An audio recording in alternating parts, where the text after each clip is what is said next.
Hi, this is Paul. Another video today about Anthony Oliver. I'm on puppy duty. I've been on puppy duty during my wife's school hours yesterday and today.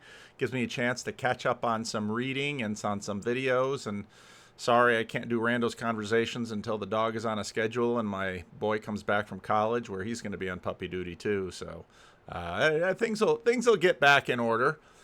But let's talk about this guy. And, a couple days ago, I watched his first It's a Pleasure to Meet You video.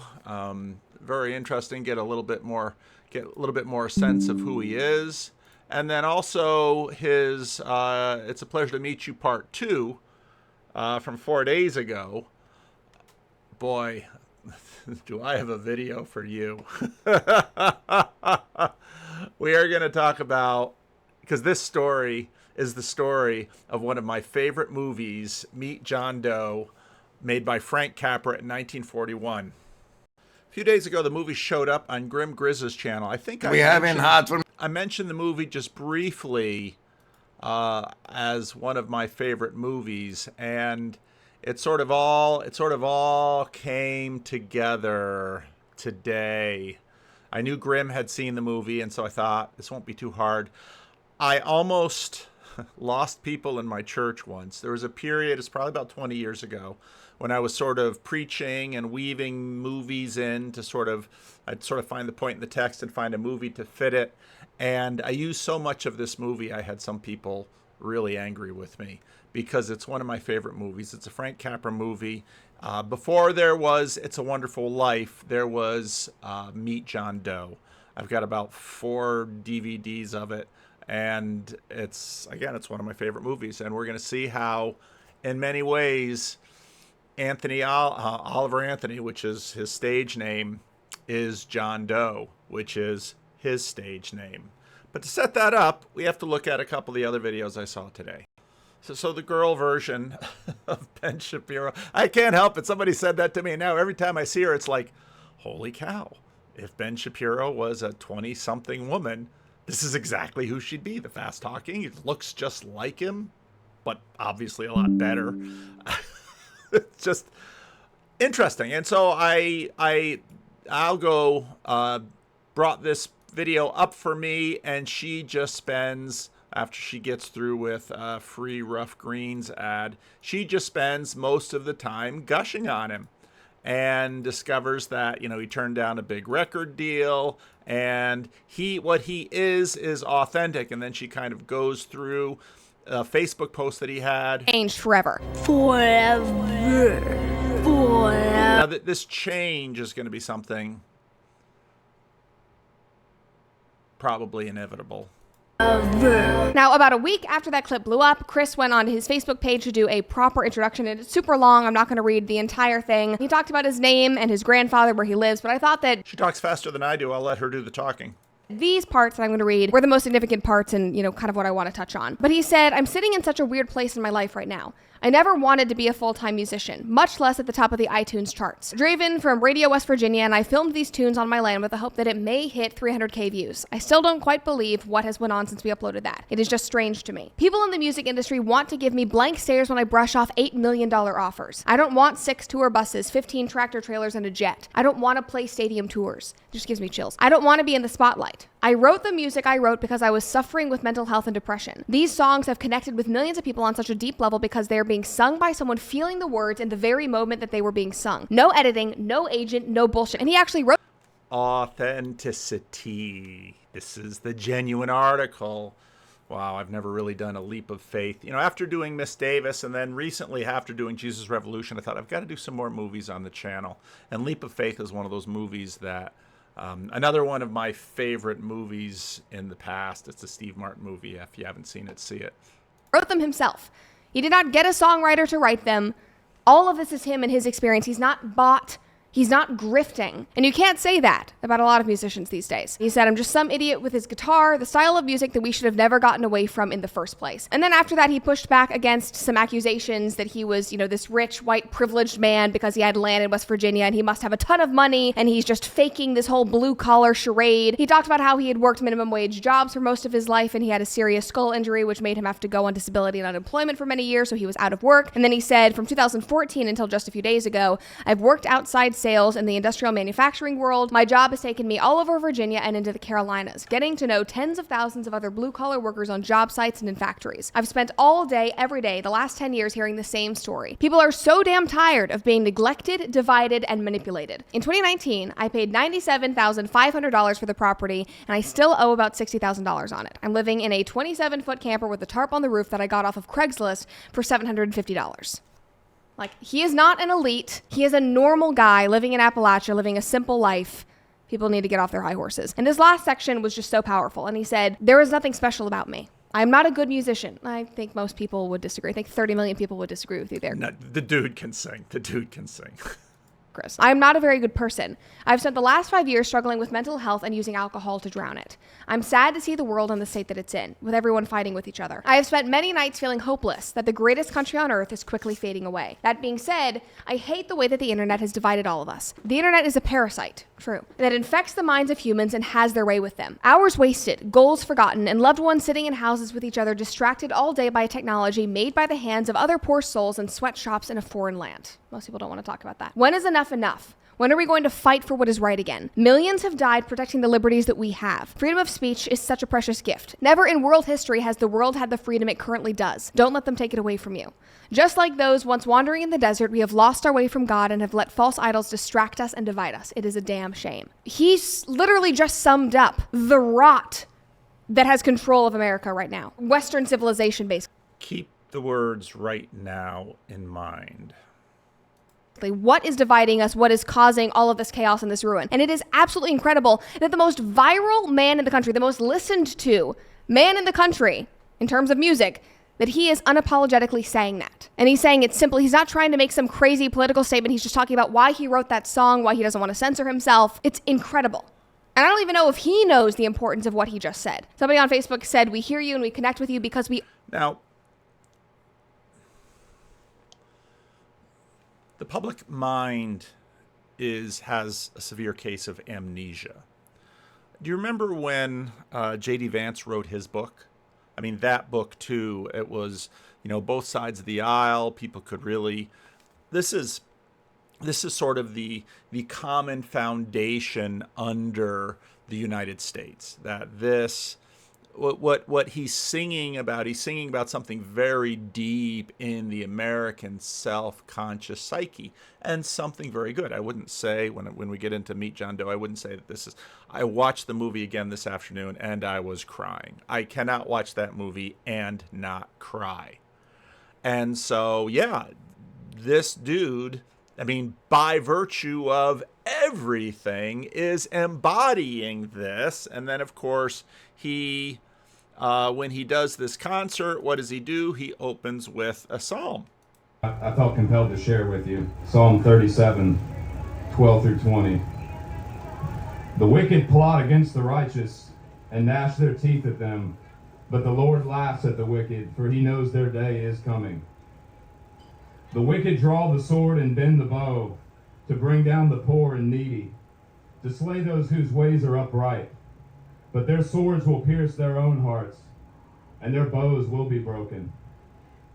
Better the little that have righteousness than the wealth of many wicked. For the power of the wicked will be broken, but the Lord upholds the righteous. The blameless spend their days under the Lord's care, and their inheritance will endure forever. In times of disaster, they will not wither. In days of famine, they will have plenty. But the wicked will perish. Though the Lord's enemies are like the flowers of the field, they will be consumed, and they will go up in smoke. I mean, all of that is just awesome. No performer at his now level of topping the charts is starting off their concerts with a prayer, with reading a verse from the Bible. That literally does not happen. I was talking with somebody the other day because I was watching this like Well, it's not just any verse from the Bible either. compilation. It was Dua Lipa's birthday. And it was like, happy birthday, Dua Lipa. And I was like, oh, I didn't know that she was 28. And it was literally her grinding on a microphone like a stripper pole for 2 minutes straight. Like, that is what we actually see at concerts, not this. And not only is he just praying, but he's talking about things and he's reading a verse that some modern pastors just would not even be brave enough to touch, would not even want to touch. It really is incredible. Somebody commented and said, oh, those rich men north of Richmond really ain't gonna like this. Somebody else said, I pray that this man is ready for what they are about to throw at him. And they have been throwing it. I mean, the show... And that's what everybody feels. So, yeah, you know, all the feels, authenticity, wish the guy luck, kind of hold back thinking... This, you know, Jordan Peterson took that status rocket ride. I wouldn't wish a status rocket ride like this on anyone. And how's this guy gonna do with it? And then Algo popped this up. Wasn't real determined to give it to me, but I thought, ooh, I want to know what Georg-Moeller thinks of this from Macau. This should be very interesting. Some days ago, we posted a video on the song Richmond North of Richmond, only to take it down after a few hours. I assumed that the Didn't leave it up. That's interesting. song was a genuine working class voice, which spontaneously got viral. Now, it seems most likely that the song and its popularity were the result of an astroturfing operation by some right-wing people or organization. Oh, it's a fake. He's not real. It's and then right away what happens in this spiritual zeitgeist is that, you know, oh, I knew it, or oh, they're just trying to tear him down, or oh, remember this moment right here, because we're going to have this moment too in Meet John Doe. Everything in this story is in Meet John Doe from 1941. The entire thing. Now, John Doe didn't sing like this dude, but be patient. We'll get there. Some of our viewers thankfully pointed that out immediately. You can read up on the whole story on the web, which I hadn't done in time. Oh, it's on the internet. It must be true. So, of course, I got curious and started hunting down web links and I don't know, the evidence for astroturfing seems thin. If you know what astroturfing is, he'll explain it to us. It's actually a very good little video. What also made me suspicious about the song, unfortunately only after we had posted our video, was how the right-wing media, Fox in particular, were staging the singer, whose stage name is Oliver Anthony. It increasingly seemed to me like a scripted, orchestrated media ploy, almost like in the movie Wag the Dog. It's especially embarrassing and or ridiculous that I fell for this likely fake, genuine working class song for two reasons. First, my whole philosophy is based on a critique of authenticity. So, on the basis of my own philosophy, I, for one, should have seen through this song from the start. As I argued before, while of course not everything is astroturf. How would you have? Do you have access? And in fact, we're going to have to get back into his definition of authenticity, which is quite a bit more subtle. And whether, in fact, and this, again, his work, I think, goes directly to the question of the meaning crisis, which in terms of persons, is there a there? Or are we just part of this machine? Authenticity is inherently paradoxical, and that which appears to be authentic is also always already non-authentic. The second, even more ridiculous, is what appears to be authentic is already non-authentic because it's in a certain way made inauthentic through the screens that we're seeing, through the feels that we're having, and through the associations and the formation that we've had and the things that are getting triggered in us. Is that in the very same session where we recorded our first video on the song, we also recorded the next episode of our media theory series on Noam Chomsky and his analysis of media manipulation or manufacturing consent. In this very episode, which we'll post in a few weeks, I talked about how Chomsky's theory is a direct response to a long history of professional media manipulation in the US, going back to the infamous Edward Bernays. And now it seems that Richmond, north of Richmond, was indeed just another Edward Bernays-style operation. If you don't know Bernays, he's famous for the so-called Torches of Freedom campaign, and therefore sort of the father of astroturfing. In 1929, he paid women to go on a protest march and smoke cigarettes as a seemingly feminist demonstration against the male privilege of smoking. In fact, though, Bernays was working for... Now, part of what you should notice here, and we're going to notice this in Meet John Doe in 1941, is that for many of these issues, these tropes, these triggers, if you ask someone, women in 1941 were wilting wallflowers. But then you watch old movies and you discover, well, these women are speaking their mind. And I'm old enough now to have watched these things go around a number of times. It seems sort of like basically a developmental curve that just keeps going after people get out of college, and then they discover, oh, women, and oh, this, and oh, that. For the tobacco industry, and the actual purpose of the march was not to promote feminism, but smoking to women as a cool thing to do. The Torches of Freedom is an early astroturfing operation for several reasons. First, astroturfing simulates grassroots movements. A fake bottom-up phenomenon is actually a top-down phenomenon. Okay, so here was Luke with his conversation with Sam, which was really an excellent conversation. Kind of want to go through that whole... If I had hours and hours, I'd just like to watch these videos with you and just have conversations about them, because the Luke and Sam conversation was really good. So we have this sense of authenticity, and now I want to take authenticity and I want to bring in enchantment, because a grassroots movement from the bottom feels enchanted. But instead, we get the idea that some powerful man with money and a scheme who doesn't have the genuine interest of the people at heart, because we all know exactly what that genuine interest is, and we all know exactly when we have it or when we don't, but anyway, the grassroots movement is enchanted. And a top-down movement is tyrannical and manipulative. And of course, in the case of getting a lot of women smoking, thinking this is liberation, well, you just gave a whole bunch of them cancer and sold a lot of cigarettes. So, yeah, point taken. What seems to be a genuine or spontaneous expression of the people is a staged event organized. Enchantment. Instead of enchantment, it's intentional. Now, one of the things to keep an eye on, yes, I bought a lot of blue shirts, and I've got another one coming in the mail. All you're going to see are blue shirts. This is going to be a uniform. I got a couple of non-blue shirts too, but I like the blue. And you know what?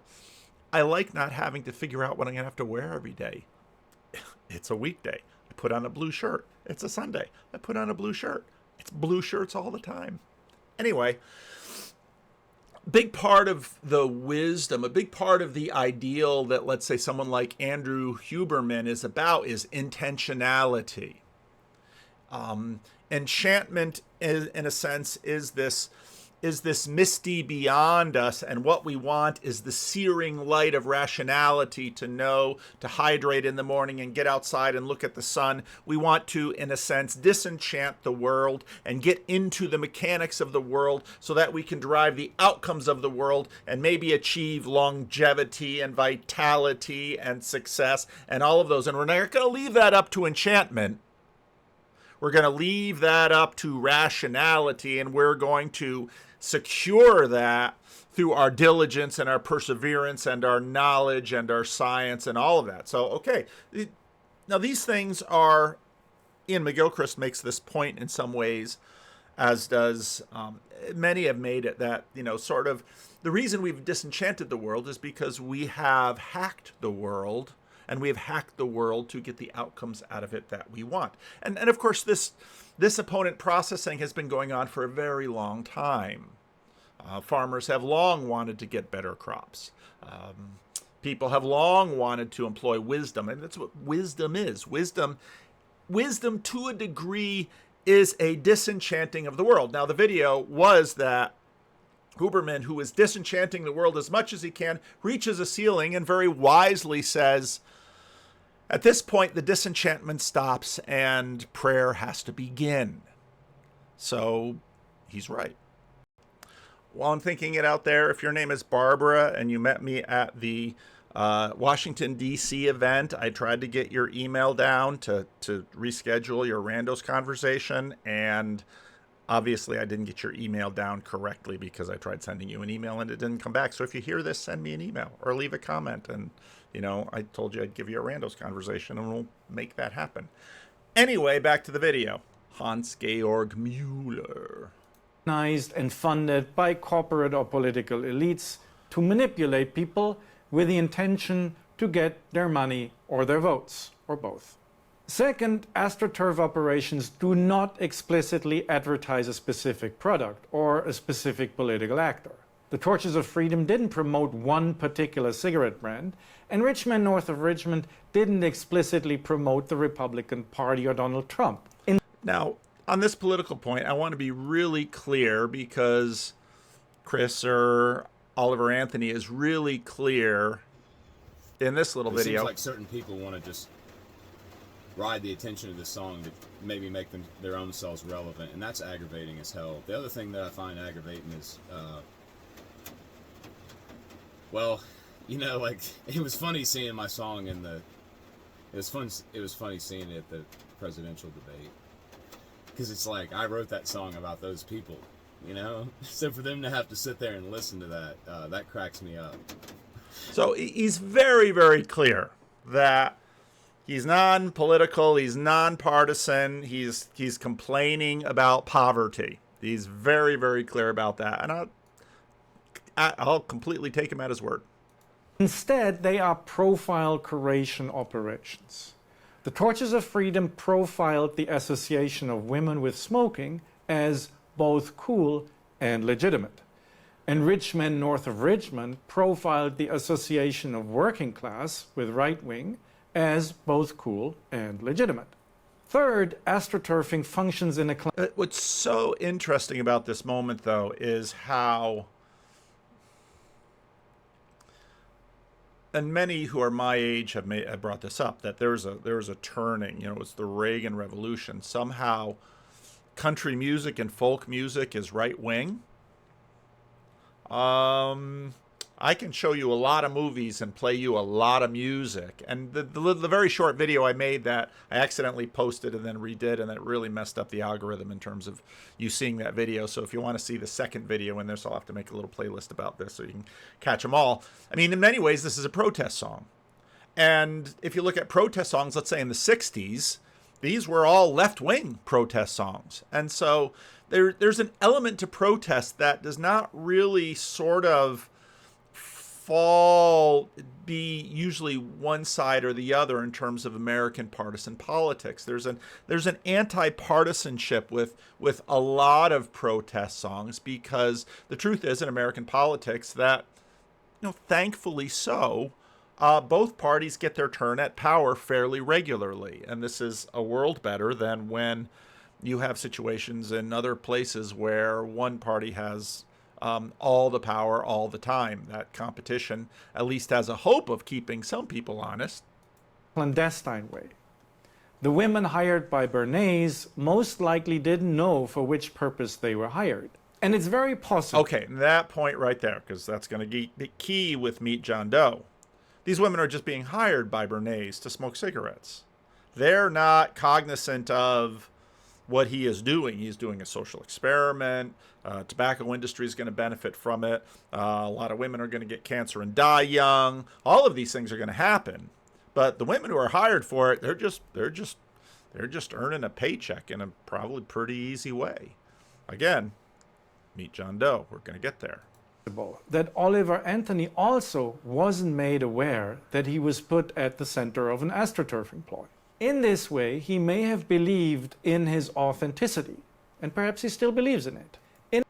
I think he still believes in it.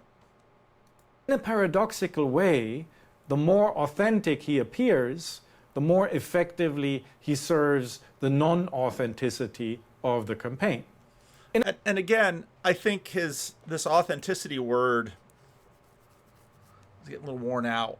I think we should probably talk more about enchantment, because that's what because inauthentic means that people are using intentionality to achieve an outcome that they desire. And they might even imagine and believe quite authentically that the desire that they are pursuing is good. And his authenticity is far closer, I think, to enchantment. It's sort of a naive, physis. Back to C.S. Lewis and his book Miracles. It's what comes, but it's not what comes sort of through a clockmaker universe where everything is mechanistic, but it's what sort of emerges from, what language shall we use? Because depending on what language we use, I could say the Spirit of God, and everybody hears me as a Christian. I could say just Spirit, and then Christians will, okay, and New Agers will say, ooh, yeah, ah, and on and on and on, and even atheists will say, yeah, okay, Spirit. In a nutshell, astroturfing puts staged authenticity in the service of non-authenticity. Many people, including myself, consciously or not, wanted to experience Oliver Anthony as a genuine working class singer. Okay, why? Because we hunger for the enchanted. As a deer, sang it Sunday, as a deer pants for water, so my soul longeth after you. We seek God, we seek communion with God, we seek the genuine article. Boy, I really gotta bring in leap of faith. We seek the genuine article. We seek that thing that we cannot deconstruct. We seek that thing that is above us and beyond us. We seek that thing that is good in and of itself. That's what we desire if we dare to believe it. As an expression of authenticity. Astroturfing exploits authenticity nostalgia, the unfulfillable desire that in a post-authentic society, authenticity can still be preserved. The successful simulation of authenticity is arguably the most powerful form of profile curation. Paradoxically, the more we believe or want to believe in authenticity, including in our own authenticity, the more vulnerable we become for prophylicity. In short, let's hear that again, because that's a really important thing he said just right there. We believe or want to be of profile curation. Paradoxically, the more we believe or want to believe in authenticity, including in our own authenticity, the more vulnerable we become for prophylicity. In short, the more vulnerable we can become for prophylicity. In other words, for someone using, you're a dupe, you're a rube, you're a stooge. Now, one of the beautiful things in Meet John Doe is that there are points in the movie where at one bit we're going to meet the newspaper editor. There's one point in the movie where he has, maybe I'll play these speeches. He has a great speech for John Doe where he basically says, when the World War, it's 1941, the second one hadn't come yet. When the World War happened, I signed up because I love my country, and my father signed up with me, and we both went into the military, and I saw him get killed. So I'm a sucker for my country. I'm a hard-bitten man, but I'm a sucker for my country. John Doe, you're a sucker for that Barbara Stanwyck, and why not? She's hot. She's very attractive. Everybody's a sucker, and the Barbara Stanwyck character, she's a sucker for money. She just is a great mind. The movie is so well made.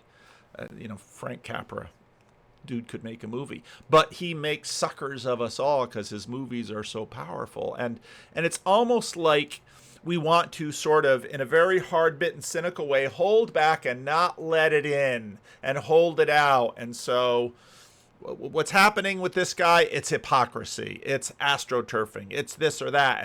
And the moment you let it into your heart, the moment you shed a tear at that movie, you're the sucker too. We're all in danger of being Oliver Anthony, fooling ourselves about our supposed authenticity. And the last thing we would want to do is be fooled or fool ourselves. We'll not get fooled again, says the Who, right? And in many ways, this is what Uberminister, I don't want to get fooled. And so he's very careful about opening that door with prayer. And he's very careful about his words. And again, I'm not critiquing him at all. I understand why he is. Because for us, that's what a fool is. I can't hold back anymore. We've got to start the movie. We've got to start the movie. I saw that Grizz was doing it, and then I noticed it's on YouTube. Oh, somebody else. In other words, you can watch, well, if you have YouTube Premium especially, you can watch it without commercial interruption. I, of course, have my own DVD on it, and so I was going to, play it from there. But I don't have to. I can just play it from YouTube, and I even uploaded a section of it to make sure that YouTube doesn't, pull it down or anything like this. But, okay, so it's an old movie, so it starts, and the movie begins. Oh, Capra. The dude knows how to pull at the heartstrings. The movie begins with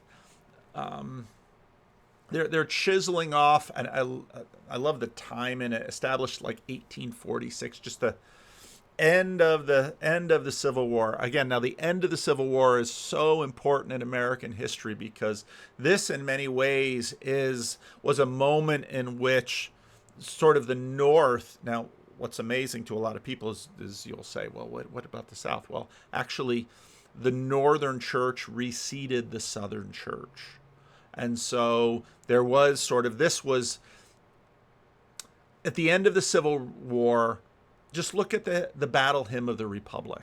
This was peak Christian nationalism. You cannot look at the lyrics of the battle hymn of the Republic and not understand this post-millennial Christian nationalism moment. And so the newspaper was established at the end of the Civil War, and this guy is taking off the old thing, the old sign, and he's putting on a new sign. The old sign, 1860, you can't quite see it. A free press makes a free people, the Bulletin. And now a new bulletin, a streamlined newspaper for a streamlined era. Okay, this is 1941. This is sort of the peak of Art Deco. But you also have to keep in mind here that 1941 is the depth of the Second World War for the Allies. Hitler has taken out France, and basically England stands alone, and there's tremendous political pressure on Churchill to get out of the war, to make peace with Germany. And Churchill's doing his level best to get America into the war, but it seems that the Nazis and fascism, and of course Japan, is trying to eat China, and relations between the U.S. and Japan are really getting tense because the U.S. is getting sicker and sicker of what it sees happening in China, and they're starting to restrict oil and scrap metal and these things which Japan needs for the war effort. And so, but this is a whole new age. No longer, a free press for a free people. No longer sort of classical liberalism, but now peak modernity, that which comes, sort of the first post-modernity, which was sort of communism and fascism. And everybody's coming out of the managing editor's office, and they're all crying because, they all lost their job, and she's got a mother at home and two sisters, and she's caring for them because her father is dead, and the new managing editor is just heartless. And don't forget, you've still got to finish that editorial. And this, of course, is how you know it's an old movie, because today, of course, it's more heartless still, that the moment you get fired, they take it all away, because the last thing they're going to do is let you write an editorial right after you've been fired and gotten out the door. And so she quite naturally gets over into her office and she's furious. She doesn't know what to do. Another old dude comes in, and now we learn about D.B. Norton. D.B. Norton has bought the paper, and he's put this other guy, this other heartless guy in as the editor, and a rich guy like D.B. Norton. Okay, Oliver Anthony. Rich and poor. That's going to be our polarization. Rich and poor, rich and poor. Buys the paper and 40 heads roll.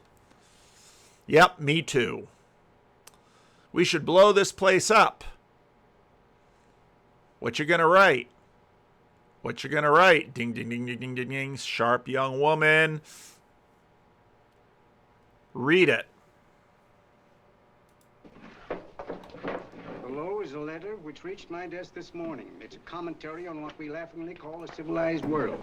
Dear Miss Mitchell, 4 years ago I was fired out of my job. Since then I haven't been able to get another one. At first I was sore at the state administration because it's on account of the slimy politics here we have all this unemployment. But in looking around, it seems the whole world's going to pot. So in protest, I'm going to commit suicide by jumping off the City Hall roof. Signed, a disgusted American citizen, John Doe. Okay, that sets up the thing. She, on her way out the door, has a really clever ruse to get back at these people, and the world, it's 1941. It's very real. It's not hard to imagine the world is a mess. And now what's really important in both of these issues is what's to blame is the government. And now, all right, I'm going to put on a little bit of my political hat. And this is really some of what Chad was pushing back on Chad's video about this. As soon as you sort of play the victim and blame the government or blame the rich and you take on this thing, it's sort of convenient and sort of easy. And that doesn't mean that the wealthy aren't to blame. It doesn't mean the government aren't to blame. It doesn't mean the Richmond, north of Richmond, aren't to blame. But it very much steps into this peak modernity, which wokeism really sort of takes up to a whole new level, where the government is going to be our savior. And so even though in the moment you get wrapped up, this spirit just kind of goes whooshing through you and you get wrapped up into this, I'll be a little Hans Georg-Moeller here and say, no, step back a little bit here and ask yourself, do you really want to make the government the savior of all? And of course, what's interesting, like I said, we're amnesiacs in so many ways because, just listen to Ronald Reagan, what he said, the most terrifying, he himself a Hollywood man, a wealthy man, the most terrifying words should be, for anyone to hear, should be, I'm from the government and I'm here to help. And so right away, it's easy to sort of get swept up with the rich and the government and take this job and shove it. I ain't working here no more. I just want to bang on the drum all day. There's 1,000 songs that do this. And again, I'm as moved by the song as anyone. But it's just, let's take a step back and say, you know what? Do we really want to sort of set it up this way? So again, the point is that as a protest, I'll kill myself. Oh, well, I guess you're pretty serious about that protest. And on her way out the door, what does she do? Oh, yeah, women in 1941 were just such passive wallflowers. They never had jobs. They never went to work. They never had responsibility. They just laid on the couch and had bonbons all day. I don't think so. Things were different, don't get me wrong. But, I talked about my grandmother in a previous video. She was no wilting wallflower. Now, the rival newspaper smells something fishy, and they said, oh, something's not right with this. Something's not right with this. But already in the city, people are taking notice. Get Mayor Lovett on the phone. Sorry, the mayor's busy on the other phone. Yes, I know, Mrs. Brewster. It's a terrible reflection on our city. I've had a dozen calls already. Spencer of the Chronicle. Hold him. Just a minute. Yes, Mrs. Brewster. I'm listening. I insist that this John Doe man be found and given a job at once. Now, if something isn't done about it, I'll call out the whole auxiliary. Yes, sir. Now, I thought all rich people were just heartless and poor people are good. And no, it's everyone with power. This is terrible that there's someone out there who feels this way. So Yes, Fancy? Who? The governor? Well, what about me? It's my building he's jumping off of, and I'm up for re-election, too. What are you doing? Get Canal at the bulletin. Why, he's liable to go right past my window. Get me Canal. What was that? What? Out the window. Something just flew by. I didn't see anything. Well, it's Superman. don't stand there, you idiot. Go and look. Open the window. Oh, why did he have to pick on my building? Is there a crowd in the street? No, sir. Then maybe he's caught on a ledge. Look again. All right, Mrs. This is what Everybody and his brother and sister are looking for him. Okay, here's the hard-bitten editor. He didn't read his newspaper before it went to press, and now he's stuck with it, and so he's sending everybody out there to look for her, and they can't find her. The guy's looking for her, but she's going to... Did you want to see me? No. I've had the whole Army and Navy out searching for you because that's a game we play here every day. I remember distinctly being fired. That's right. But you have a piece of property that... It is interesting that the closed captioning isn't quite right. I'll leave it on though. Why not? still belongs to this newspaper, and I'd like to have it. What's that? The letter. What letter? The letter from John Doe. Oh. The whole town's in an uproar. We've got to find him, and the letter's the only clue.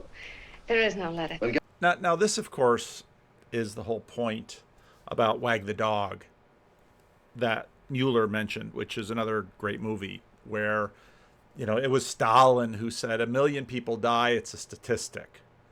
And, you know, you see this all the time.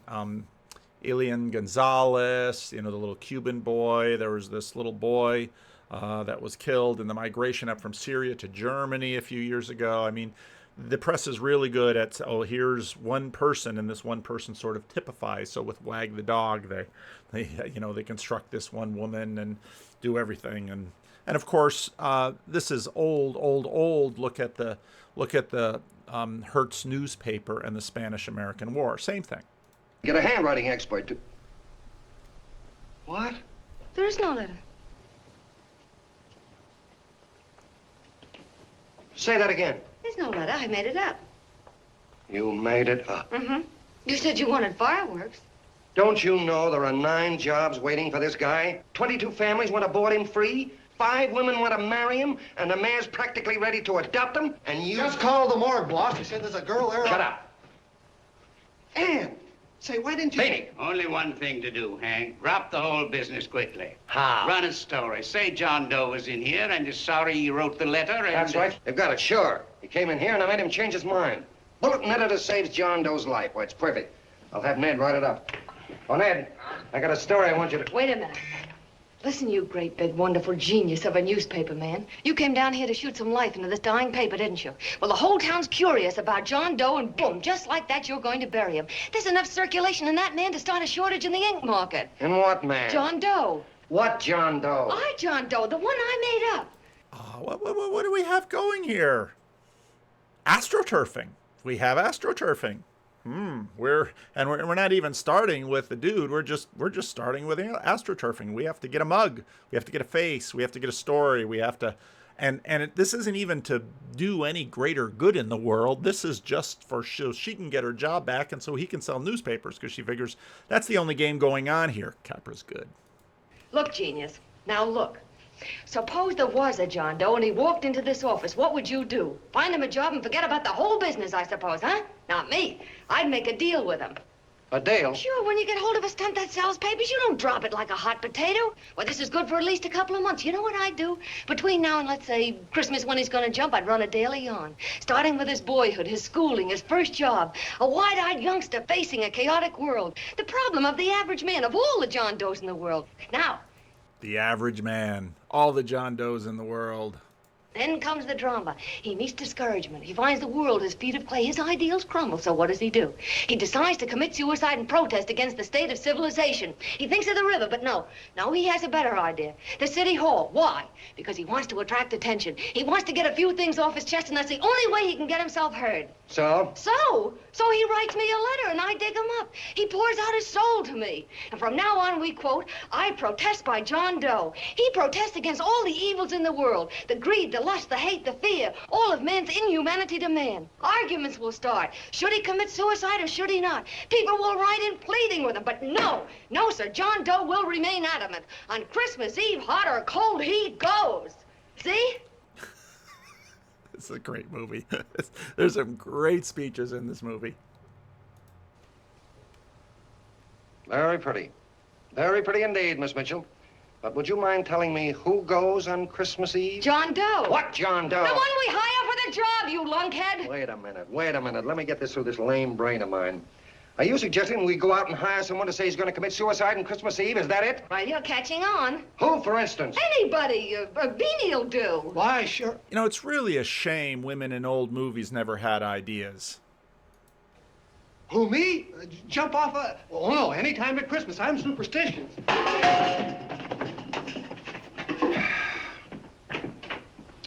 Miss Mitchell, do me a favor. Will you go on out and get married and have a lot of babies, but stay out of newspaper business. Better get that story in, Hank. It's getting late. You're supposed to be a smart guy. If it was raining $100 bills, you'd be out looking for a dime you lost someplace. Great line. Holy smokes, wasting my time listening to this mad woman. Look, Chief, look at the Chronicle. It's running on John Doe. They say it's a fake. Why, the no good, the John Doe story, amateur journalism. It's palpably phony. It's a wonder anyone is taking it serious. What do you think of those guys? That's fine. Now fall right into their laps. Go ahead. Say John Doe walked in and called the whole thing off. You know what that's going to sound like on top of this. That's all, Ned. Thank you. All right. Amateur journalism, huh? Why, that bunch of sophomores, I can teach them more about... Hey, boss, get a load of this. What? Look. What do they want? They all say they wrote the John Doe letter. Oh, they all wrote the letter. Tell them all to wait. Look, Mr. Cannell, one of those... All right, so now golden opportunity. And they'll have a bunch of them in, and they'll talk about it. And they're looking for the right look. They're looking for the right profilicity. And then here comes our man, Gary Cooper. And Gary's salt of the earth kind of guy. And he's also a lot better looking than all the other guys, so she perks up.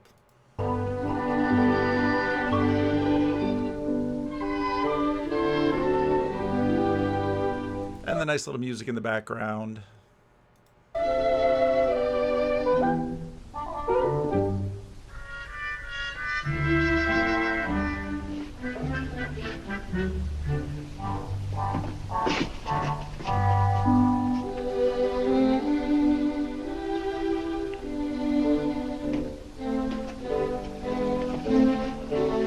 Did you write that letter to Miss Mitchell?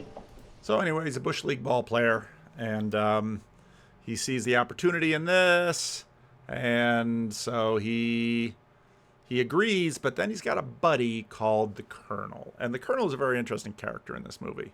Please. Hurry up, Pop. Oh. Right here, sit down. You all right? Yeah, I'm all right. How many is that, 6?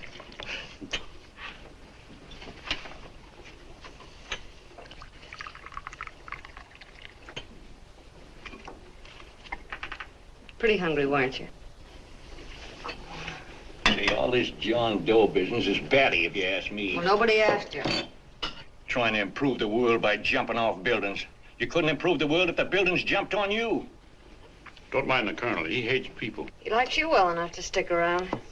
Well, that's because we both play doohickeys. I met him in a boxcar a couple of years ago. I was fooling around with my harmonica, and he comes over and joins in. I haven't been able to shake him since. The Colonel plays a sweet potato. And I know that because my grandparents played sweet potatoes. They're these kind of, I don't know who has those sweet potatoes that my grandparents had. Maybe my uncle has them. Or I think maybe my sister Ruth has them. Next time I go to Massachusetts, I'll have to look for the sweet potato. It's kind of this interesting little instrument, and they'll play it. But the colonel is not down with this, and part of the reason really why I like the colonel guy is because, you know, so I'm working second shift again right now because of the puppy. But for years I did this because I homeschooled my kids while my wife taught other people's children, and I was teaching our children. And then my wife would come home from school and I would come and do work because a lot of pastoral hours are evening meetings anyway. And so I thought, you know, if I kind of switch it to afternoons and evenings, instead of working maybe 60, 80 hours a week, maybe I only work 50 hours a week. So figure that out. But I always had a sense of, you know, there's something to the homeless thing. And he gives a great speech about it. And I really like the Colonel character. Both of them? Yes, both of them, but don't let them out of your sight. Hey, Beanie, gray suit, huh? Yeah. Okay, fellas.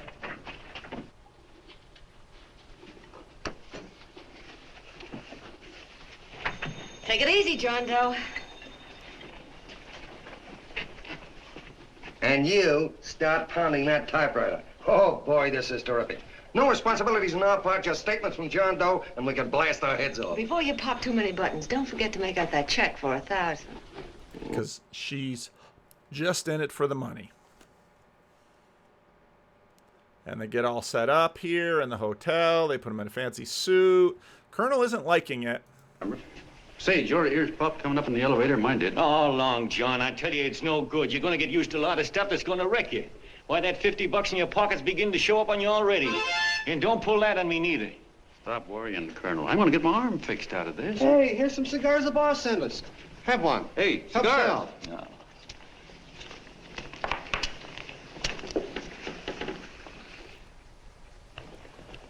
Now there's a real, you know, the deceitfulness of wealth. We'll just use the Bible quote for that. There's a real theme of the deceitfulness of wealth.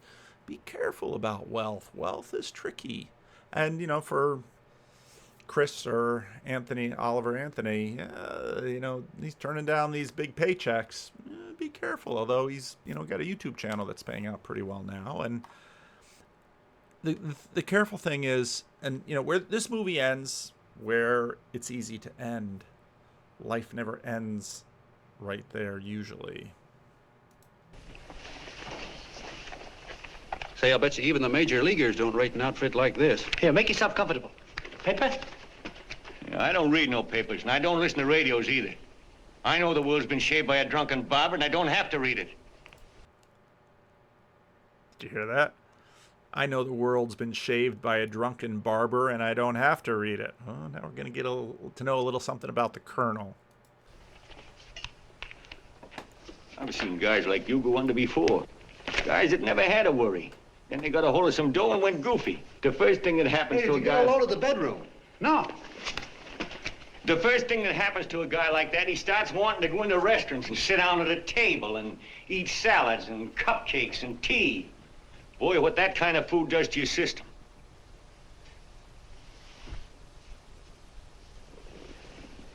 The next thing the dope wants is a room.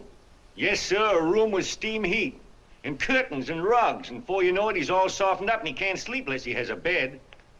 Hey, stop worrying, Colonel. $50 ain't gonna ruin me. I've seen plenty of fellas start out with $50 and wind up with a bank account. Hey, what's the matter with the bank account anyway? And let me tell you, Long John, when you become a guy with a bank account, they got you. Yes, sir, they got you. It's the machine.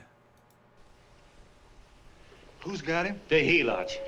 Who? Hey, there's the City Hall tower I was supposed to jump off of. Now, on the Grim Grizz show, someone made the comment that the helots, in fact, were the slaves that Sparta had to do all the farming and the food production so the Spartans could be Spartans, be ultimate warriors and all of that. So the helots, well, a little different definition here. It's even higher than this. Who's got him? The helots. Woo! Hey, wait a minute! You're not supposed to jump on Christmas Eve. Do you want to get me in a jam? If it's gonna get you in the jam, we'll do you a favor. I won't jump. when they got you, you got no more chance than a road rabbit. Hey, who'd you say was gonna get him? Say, is this one of those places where you ring if you want something? Yeah, just use the phone. Boy, I've always wanted to do this. Hey, Doc, look. Look, Doc. Give me that again, will you? Who's gonna get him? The helots. Who are they? Listen, sucker, you ever been broke? Sure, mostly often. All right. You're walking along. Not a nickel in your jeans. You're free as the wind. Nobody bothers you. Hundreds of people pass you by in every line of business. Shoes, hats, automobiles, radios, furniture, everything. And they're all nice, lovable people. And they let you alone. Is that right? No, this is no longer true because actually I have seen many credit card invitations come to homeless people that use this as their address. So they're still after them. Then you get a hold of some dough and what happens? All those nice, sweet, lovable people become helots. A lot of heels. They begin creeping up on you, trying to sell you something. They get long claws, and they get a stranglehold on you. And you squirm, and you duck, and you holler, and you try to push them away, but you haven't got a chance. They got you. First thing you know, you own things. A car, for instance. Now your whole life is messed up with a lot more stuff. You get license fees, and number plates, and gas, and oil, and taxes, and insurance, and identification cards, and letters, and bills, and flat tires, and dents, and traffic tickets, and The machine. motorcycle cops, and courtrooms, and lawyers, and fines, and a million and one other things. And what happens? You're not the free and happy guy you used to be. You gotta have money to pay for all those things. And again, I'd have this, I'm living my life and I've got all those things and I sleep in a house and I've got a family and, I'm not going to trade any of that and don't want to glamorize or romanticize the homeless life. But the truth is their mail comes here and they're like, the government says, I don't really care what the government says. And, live like the birds of the air and die young too. So you go after what the other fellas got. And there you are. You're a helot yourself.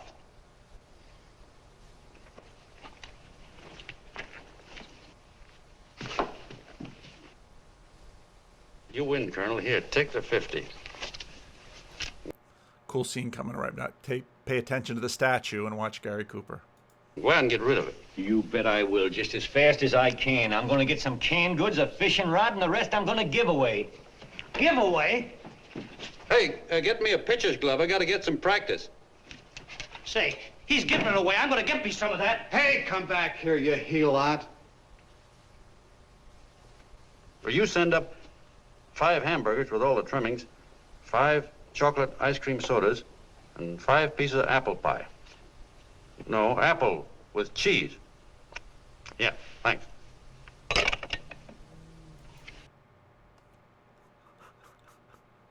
Ah, temptation. The helots are coming for him.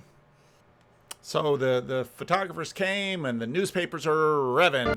I protest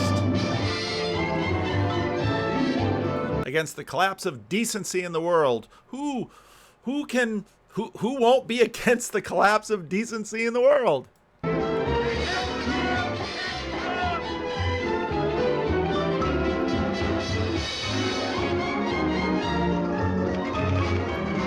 Against graft and state relief. That's welfare, for those of you who don't know the old language. Against county hospitals shutting doors to the needy. I mean, this is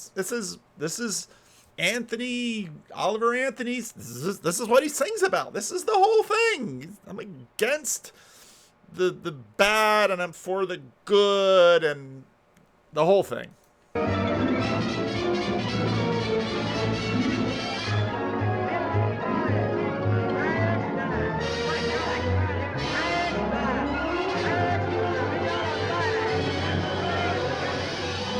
And we don't have Google Analytics, but we've got newspaper sales. And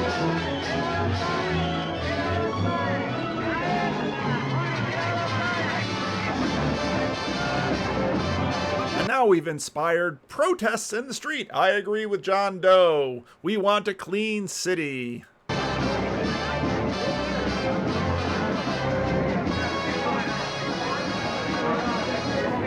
And it's become political action. Let's get the mayor to do his job better. I don't care whose picture they're publishing. I still say that this John Doe person is a myth. And He's the rival newspaper man. All right, let's bring in the villain. This is Mr. D.B. Norton. Now pay attention, this is 1941. And fifth column fascism is the real big threat. And if you listen to the rest of history, you know, it's sometimes a little difficult to define a fascist, but it always seems to have to do with black shirts and motorcycles and uniforms and dogs. And so, you know, Capra's no dummy. How are you going to show this guy to be the fascist without actually saying he's a fascist? Well, this is what you do.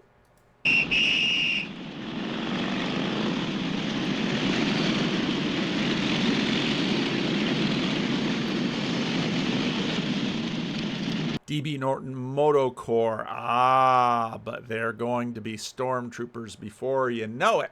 This is, I'm sure, Rick's favorite part of the movie with the motorcycles. What pretty cool thing coming up right here.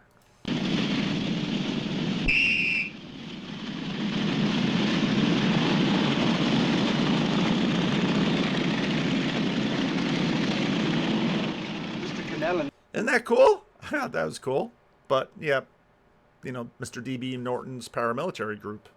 Okay, so now we're in his magnificent mansion because he's a super wealthy industrialist or something who's buying up media organizations for some reason, which we'll find out at some point.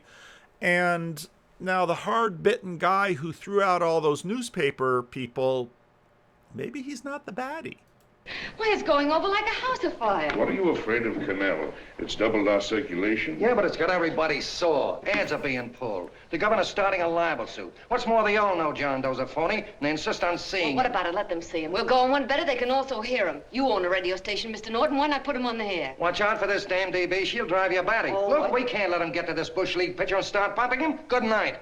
Now, tell him what that screwball might do. I walk in yesterday, here he is, standing on a table with a fishing pole, fly casting. Take my advice and get him out of town before this thing explodes in our faces. If you do, Mr. Norton, you're just as much of a dumb cluck as he is. Excuse me. No, you got yourself a meal ticket and you hate to Sure, let it's go. a meal ticket for me, I admit it, but it's also a windfall for somebody like Mr. Norton who's trying to crash national politics. That's what you bought the newspaper for, isn't it? You want to reach a lot of people, don't you? Well, put John Doe in the air and you can reach 130 million of them. He can say anything he wants and they'll listen to him. All right, we'll forget the governor and the mayor and all the small fry like that. This can arouse national interest. If he made a hit She knows how to talk his language.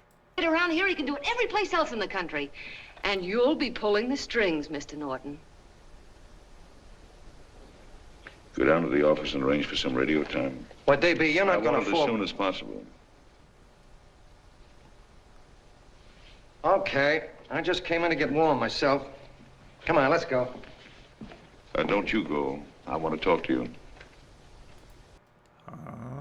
What's going to happen now? So the baddie, maybe he's not such a baddie. Who is the baddie? The dude with the motorcycles?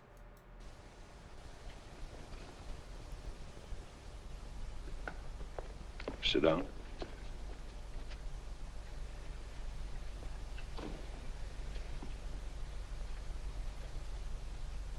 Never trust a person who has glasses but no stems. Because whether it's the monocle or this thing, you know, stems are what the John Does of the world have, not glasses without them.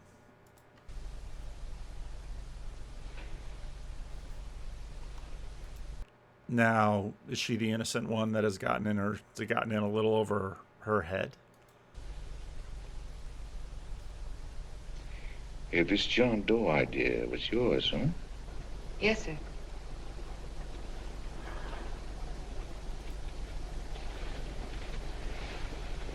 How much money do you get? $30. $30.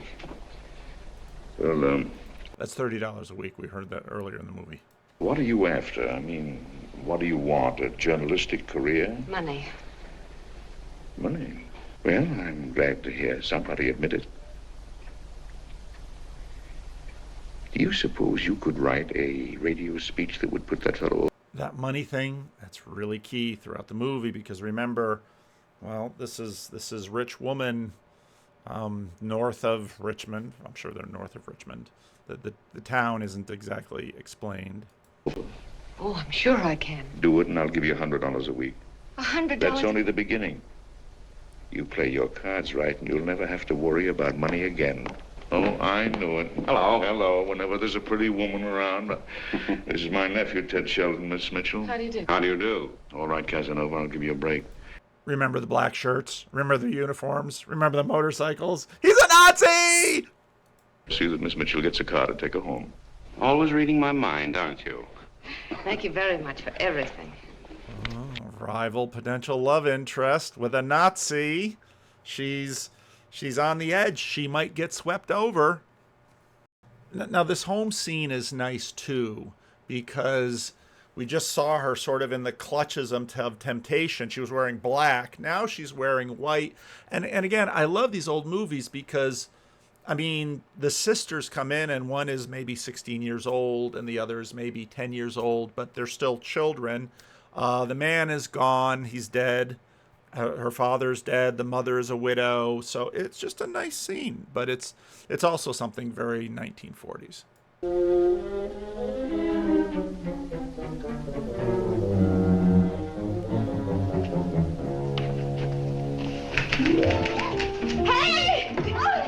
I thought you were asleep. We just nice it is. Little fleet three-bind mice in the background. Little brat, you're just falling. I said good night. Come, children. It's past your bedtime. Go on, Mama. Here's the salt of the earth American family. Of course, she's wearing a lovely outfit. She's got the apron over it, and this is just for around the house. You've got creepy doll back on the sofa, and mother's going to ask for $10 because someone else needs it. Mama's always giving money away, and she says, you're just like Dad because Dad always gave money away. So we have the tension now with her. She's obviously been raised right. She's obviously got a heart for the poor. And now this, of course, is where Christianity is just deeply into the culture because this is the definition of a good person. Now, actually, this week I am preaching on Philippians 2. And for those of you who don't know your Bible that well, Philippians 2 is the great Christ song in the book of Philippians, where Christ and his great donation, and for that reason, he's lifted to the highest place. And all of those values are here. Now, she's struggling to write this speech for John Doe, and she doesn't know what to say about it, and ask Dad, but Dad isn't around. If you go to It's a Wonderful Life, and there's this great scene in the soda fountain drugstore where Mr. Gower has gotten the word, because that's a war, that's a movie about during the war. He's gotten the word that his son was killed, and so he put poison in Mrs. So-and-so's pills, and young George Bailey isn't going to deliver them. He's going to get smacked around. He doesn't know what to do, and, there's a sign on the drugstore, ask Dad. And Dad's not around here. What are they going to do? To jail. I created somebody who's going to give up his life for a principle. Hundreds of thousands of people are going to listen to him over the radio. And unless he says something that's sensational, it's just no good. Well, honey, of course, I don't know what kind of a speech you're trying to write, but... Okay, but she said, unless he says something sensational, because remember, this was sensational. This is how this thing got going. It's sensational. It's Bernays. It's the media. It's mass media. It's all for show. If it bleeds, it leads. But now Mama has a different idea. Judging from the samples I've read, I don't think anybody will listen. What? Darling, there's so many complaining political speeches. People are tired of hearing nothing but doom and despair on the radio. If you're going to have him say anything, why don't you let him say something simple and real, something with hope in it? If your father were alive, he'd know what to say. Oh, yeah. Father certainly would. Wait a minute.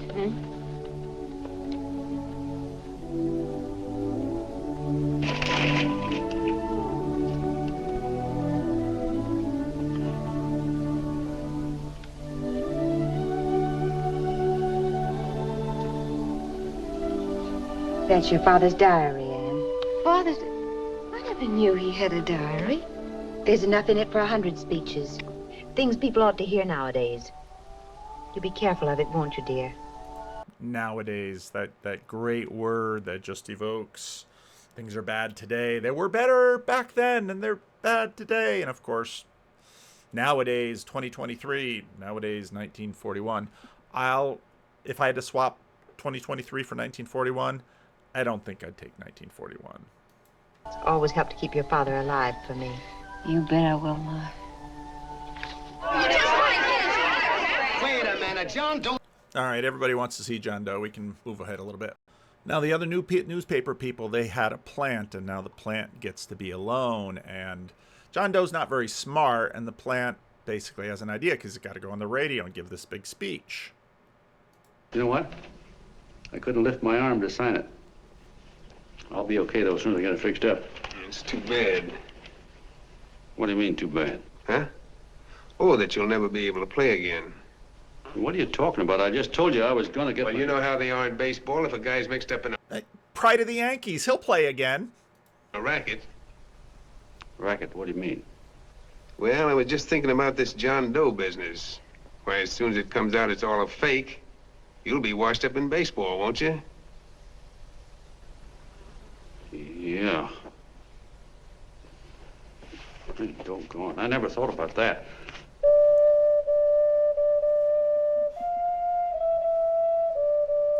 There's the sweet potato, also known as the ocarina. Gosh. And another thing, what about all the kids in the country? The kids that idolize ball players. What are they gonna think about you? Yeah. Hey, Colonel. Did you hear that? I gotta figure some way out of this thing. Elevators are still running. I know one way you can do it. The Colonel's way is to hit the road, obviously, and that'll come up again and again. How? Well, when you get up there on the radio, all you have to do is to say the whole thing's a frame-up. Make you a hero sure as you're born. Yeah, but how am I going to get my arm fixed? Well, that's a cinch. I know somebody that'll give you $5,000 just to get up on the radio and tell the truth. $5,000? Yeah, $5,000, and he gets it right away. You don't have to wait till Christmas. Look out, Long John. They're closing in on you. Say, who's... Now, this is an interesting thing. Tell the truth or at least don't lie. The whole thing's been a scam. And that's a problem. That holds the tension here in the, in the plot. And now he can do the right thing. He can tell the truth and he can get his arm fixed. Everything will be great. Putting up this dough? Fellow runs the Chronicle. Here's the speech you make, and it's all written out for you. $5,000. Holy mackerel, I can see the helots coming, the whole army of them. It's on the level. Now, what's he going to do? The whole setup for the radio thing. One of the things I skipped over is that the Colonel knows that John has an eye for Anne. We'll have a car waiting at the side entrance for you. Okay. How'd you get in here? Huh? Oh, I just came in to wish him Come luck. on, out. Mother says good luck, too. John, when you read that speech, please believe every word of it. He's turned out to be a wonderful person, John. Who? John Doe, the one in the speech. Oh. You know something? I've Remember, we're astroturfing, but we're astroturfing with Dad. actually fallen in love with him. All right, there he is, sister. Now, come on, plenty of both. What's the idea? No, that's too much. That's not so much. Come on, that's it. Oh, this One is more, no please. time for cheap publicity, Mr. Cannell. Listen, if that guy lays an egg, I want to get something out of it. I'm getting a Jane Doe ready. Oh, come on. Here, Will you, here fellas? you are. Give me a All right, chance. that's I enough. have to One more. raise Just one more, will No, you, that's please? fine, honey. You go ahead. All right, I After need you one finish. more. You go ahead, honey. Go ahead. How you doing? Oh. All right, Benny, bring him in. Holy smoke, a half a helot.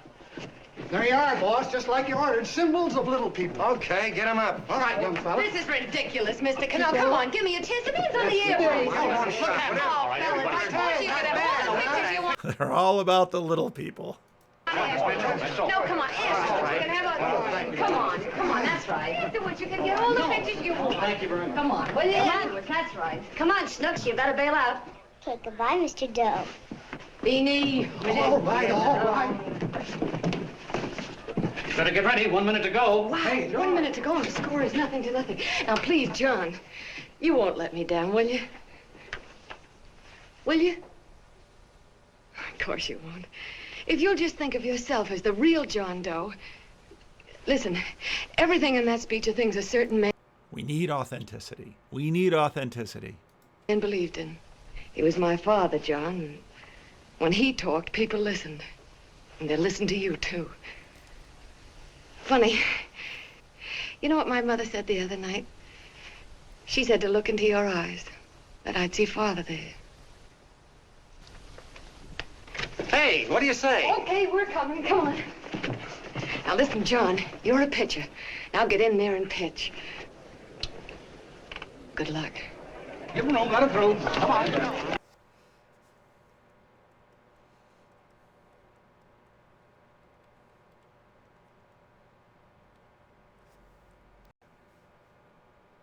Okay, so the speech is all set up, and we're ready to go. In the moment of truth, the colonel got the $5,000. Ladies and gentlemen, I am the man you all know as John Doe. I took that name because it seems to describe the average man. And that's me. And that's me. Well, it was me before I said I was going to jump off the city hall roof at midnight on Christmas Eve. Now I guess I'm not average anymore. Now I'm getting all sorts of attention. From big shots, too. We've been double-crossed. The mayor and the governor, for instance. They don't like those articles I've been writing. You're an imposter, young fella. Oh, they don't like the articles that when the rich man north of Richmond, they don't like those songs that I'm singing. That's a pack of lies you're telling. Who wrote that speech for you?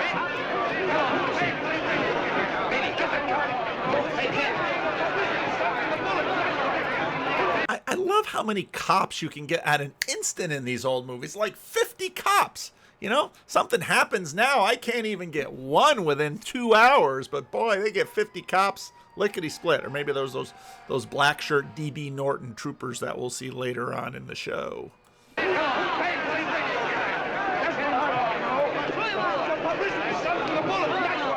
Spencer. Ladies and gentlemen, the disturbance you just heard was caused by someone in the audience who tried to heckle Mr. Doe. The speech will continue.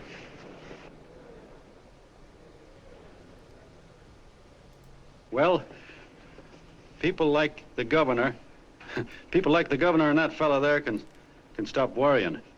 I'm not going to talk about them. I'm going to talk about us, the average guys, the John Does. If anybody should ask you what the average John Doe is like, you couldn't tell him because he's a million and one things. He's Mr. Big and Mr. Small. He's simple and he's wise. He's inherently honest, but he's got a streak of larceny in his heart. He seldom walks up to a public telephone without shoving his finger into the slot to see if somebody left a nickel there.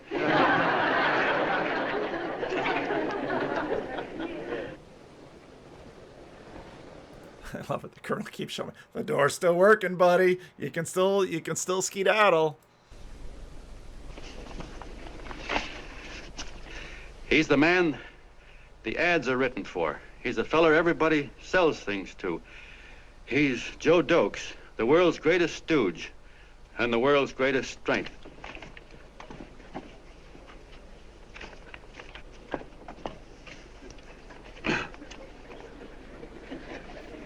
Yes, sir.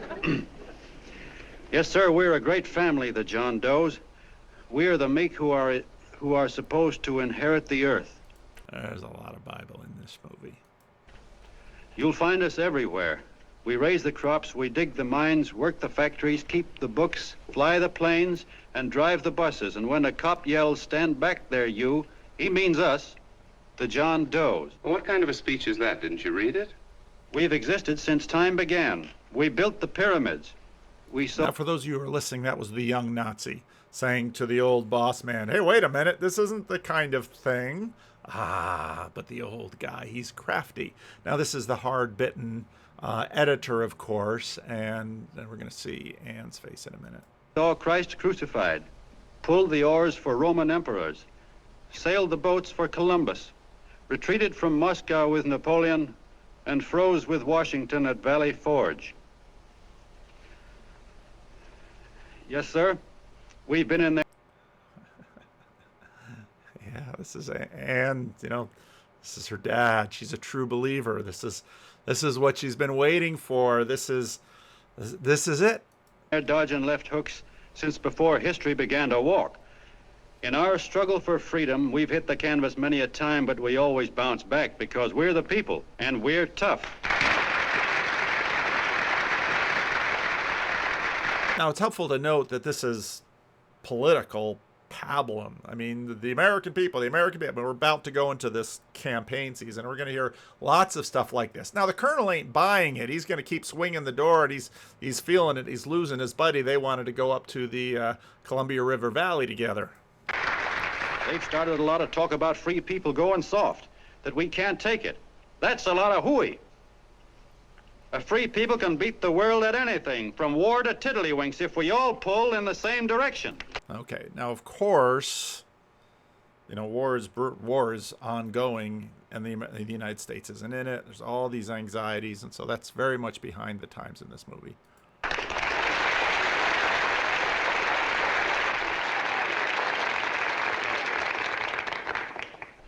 I know a lot of you are saying, what can I do? I'm just a little punk. I don't count. Well, you're dead wrong. The little punks have always counted, because in the long run, the character of a country is the sum total of the character of its little punks.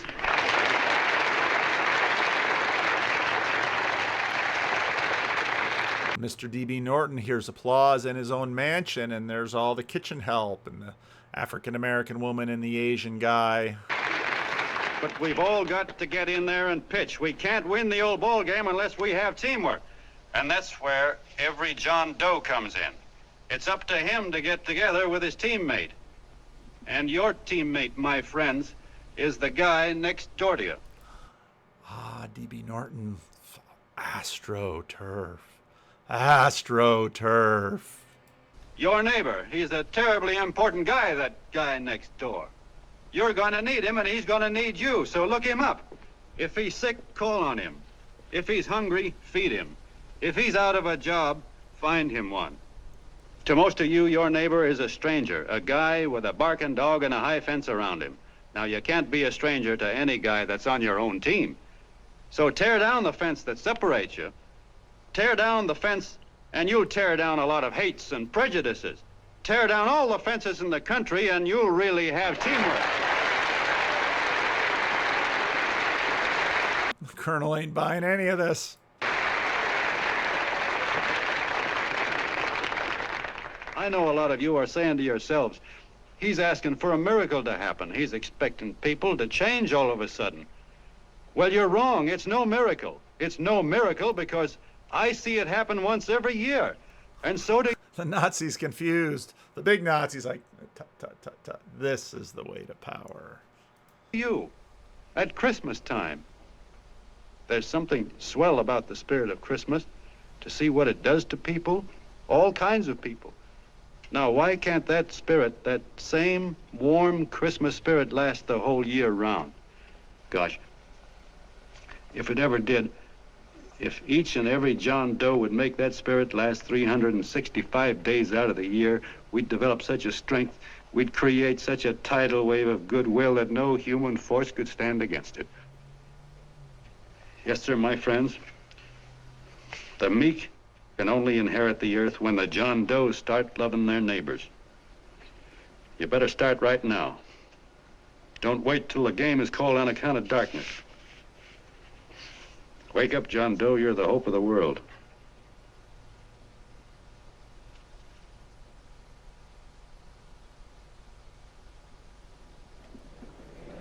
John, you were wonderful.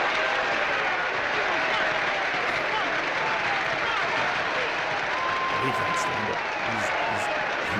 Let's get out of here. Now you're talking. There he goes. Down to the river. It's too much. It's too much. The tension inside.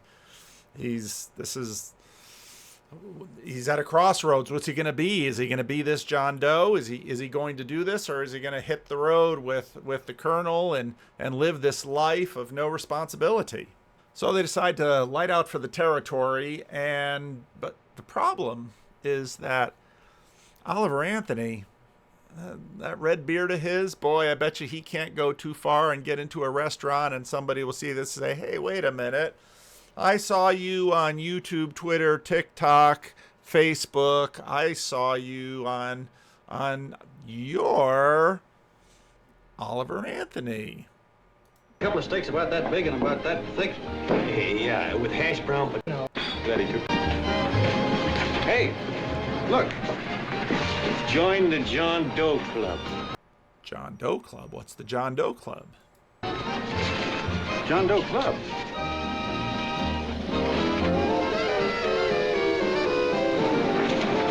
Uh-oh. You John Doe? Who?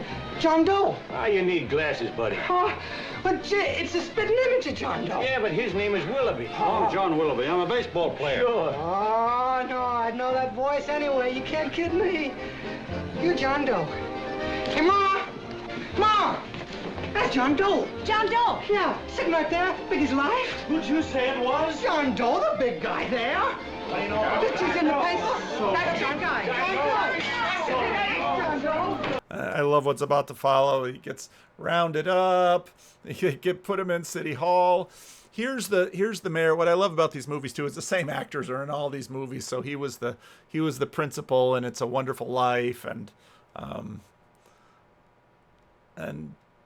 well, this is important because how are you going to get him back? Show off. Better let me talk to him. All right, but present it to him as a great cause for the common man. Ah, here he comes. Now, give him room. That's what you got to do. Now, give him room, folks. Come on, now. Come on, here it comes. Here it comes. Here's Mr. Norton. How do you do, Mr. Norton? I'm Mayor Hawkins. Here's Mr. Miles back. Let me go, you darn fool. I'm the mayor. Mr. Norton. Even the mayor's a little man now. Mr. Norton. I'm Mayor Hawkins. Big honor. People inside. You missed a light lunch. Okay, they gave him a light lunch. It's a big lunch. And of course, yeah, he's smitten. He's a smitten kitten. Everybody gets whisked out of there. Oh, come back. Please come back. Your radio speech? I don't care what they're forming. I'm on my way, and I don't like the idea of being stopped either. Oh, but you don't know how big this thing is. You should see the thousands of telegrams we've received and what they're saying about you. Look, it started as a circulation stunt, didn't it? Well, you got your circulation. Now, why don't you let me alone? Oh, it started as a circulation stunt, but it isn't anymore. Mr. Norton wants to get back of it and sponsor John Doe clubs all over the country. He wants to send you on a lecture tour. Me? Uh-huh. Well, certainly, with your ability to influence people, it might grow into a glorious movement. Say, let's get something straight here. I don't want any part of this thing. If you got an idea I'm going around lecturing the people, why, you're crazy. Baseball's my racket, and I'm sticking to it. Come on, Colonel, let's get out of here. John, please, please. I just got rid of one crowd. But please, Mr. Mayor, tell him the John Doe Club wants to talk to him. Let them in, Mr. Mayor. Let them come in. Okay, folks, but remember... Key scene in the movie, key speech. There's a lot of speeches in this movie. Remember your manners, no stampeding. Walk slow, like you do when you come to pay your taxes. Walk slow like you do when you come to pay your taxes.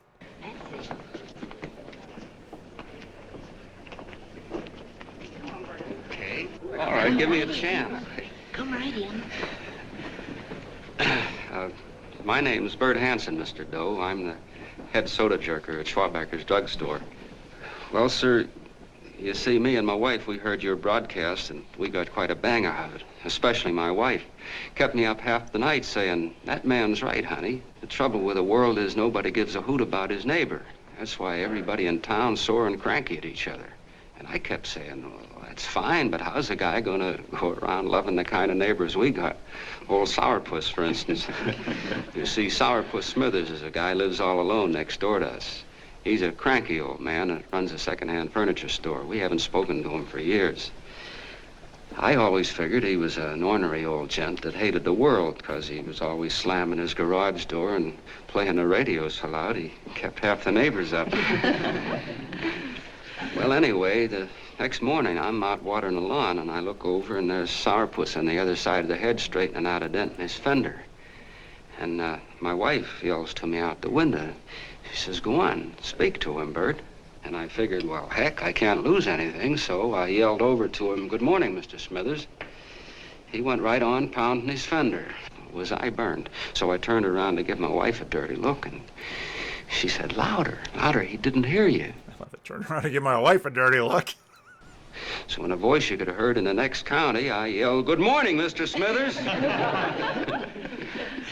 Well, sir, you could have knocked me over with a feather. Old Sourpuss turned around, surprised-like, and he put on a big smile, came over and took my hand like an old lodge brother, and he said, "Good morning, Hanson. I've been wanting to talk to you for years, only I thought you didn't like me." And then he started chatting away like a happy little kid, and he got so excited his eyes all... Well, Mr. Doe, before we got through, I found out Smithers is a swell egg, only he's pretty deaf, and that accounts for all the noises.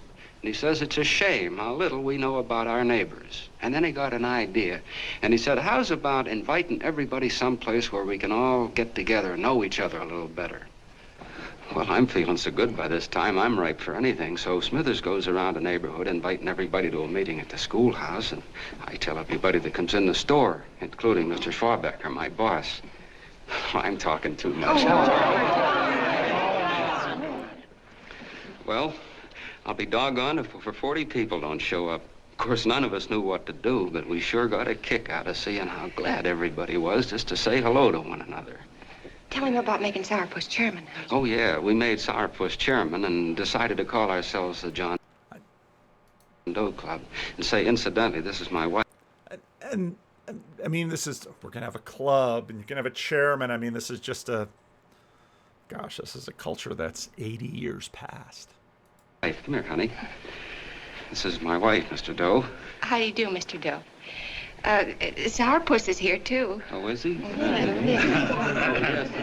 This is Sourpuss, or excuse me, Mr. Smithers, Mr. Doe. That's all right. If you didn't call me Sourpuss, it wouldn't feel natural. Well, anyway, I guess nearly everybody in the neighborhood came except the Delaney's. The Delaney's live in a big house with an iron fence around it, and they always keep their blinds drawn. And we always figured that he was just an old miser that sat back counting his money, so why bother about inviting him? Until Grimes, the milkman, spoke up, and he said, "Say, you've got the Delaney's all wrong." And then he tells us about how they canceled their milk last week, and how when he found a note in the bottle, he got kind of curious-like, and he sort of peeked in under the blinds and found the house was empty. If you ask me, he says, they're starving. Old man Delaney has been bringing his furniture over to my place at night, one piece at a time, and selling it. Yeah, and... Just get the sense of the neighborhood as this network, but nobody can kind of see the whole thing. It's just organic, sort of from below. It's enchanted. Well, sir, a half dozen of us ran over there to fetch him, and we brought him to the meeting. And what a reception they got. Well, everybody shook hands with him and made a fuss over them, and... Well, finally, Mr. and Mrs. Delaney just sat right down and cried. And then we started to find out about a lot of other people. Yeah, sure. Well, you know Grubel, for instance. Grubel's here. See? Yeah, that's a... Of course, you don't know Grubel, but he's the man that everybody figured was the worst no-account in the neighborhood because he was living like a hermit, and nobody would have anything to do with him. That isn't until Murphy, the postman, told us the truth. Why, Grubel, he says, he lives out of garbage cans because he won't take charity, because it'd ruin his self-respect, he says. Just like you said on the radio, Mr. Doe. Well, sir, about a dozen families got together and gave Grubel a job watering their lawns. Isn't that wonderful? And then we found jobs for 6 other people, and they've all gone off relief. Yeah, and my boss, Mr. Schwabecker, made a... And they've all gone off relief. ...job in his warehouse for old man Delaney. And he gave you that $5 raise. Yeah, wasn't that swell? Why, Bert, Of course, the Colonel's not buying any of this. I feel slighted. I'd like to join, but nobody asked me. I'm sorry, Mayor, but we voted that no politician could join. Just the John Does of the neighborhood, because you know how politicians are.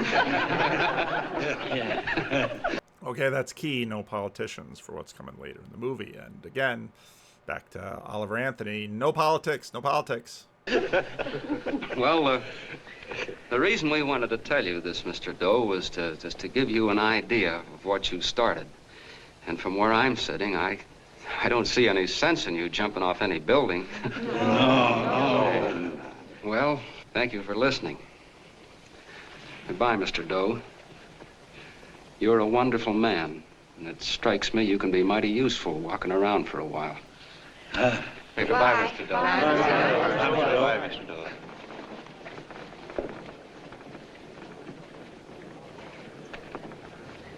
I'm Mrs. Delaney, Mr. Doe. And God bless you, my boy.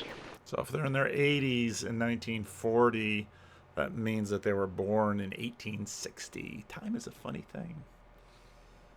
So he's going to have to make a decision. All mixed up. I don't get it. Look, all those swell people think I'm going to jump off a building or something. I never had any such idea. He's inauthentic. Gosh. The fellow'd have to be a mighty fine example himself to go around telling other people how to... Say, look, what happened the other night was on account of Miss Clean up your own life before you tell other people how to run theirs. Mitchell here. She wrote the stuff. Don't you see what a wonderful thing this can be? But we need you, John. You're hooked. I can see that right now. They got you. Well, I'm through. For 3 years, I've been trying to get you up to the Columbia River country. First it was your glass arm, then it was the radio, and now it's the John Doe clubs. Well, I ain't waiting another minute. Gangway, you helots! Now we're going to see the astroturfing. Hey, Colonel, wait a minute. I want you personally to go along with John Doe and Miss Mitchell and handle the press and the radio. Me? Yes, I don't want to take any chances. And Johnson. Yes, Stevie? Your crew will do the mop-up job. They'll follow John Doe into every town, see that the clubs are properly organized and the charter's issued. Right. There are only 8 flags up there now. I want to see that map covered before we get through. This is John Doe, Inc. And now the politics question. This has been growing like wildfire. If they made demands, I'd understand it. But the John Does ask for nothing. People are going off relief. If this keeps up, I'll be out of a job. As soon as it gets strong enough, we'll find out what John Doe wants. 30 every Thursday. 60 at 60. Who knows what? I'm sorry, boss. They just won't let anybody talk politics to them. It's crazy. We've got to get to them. They represent millions of voters.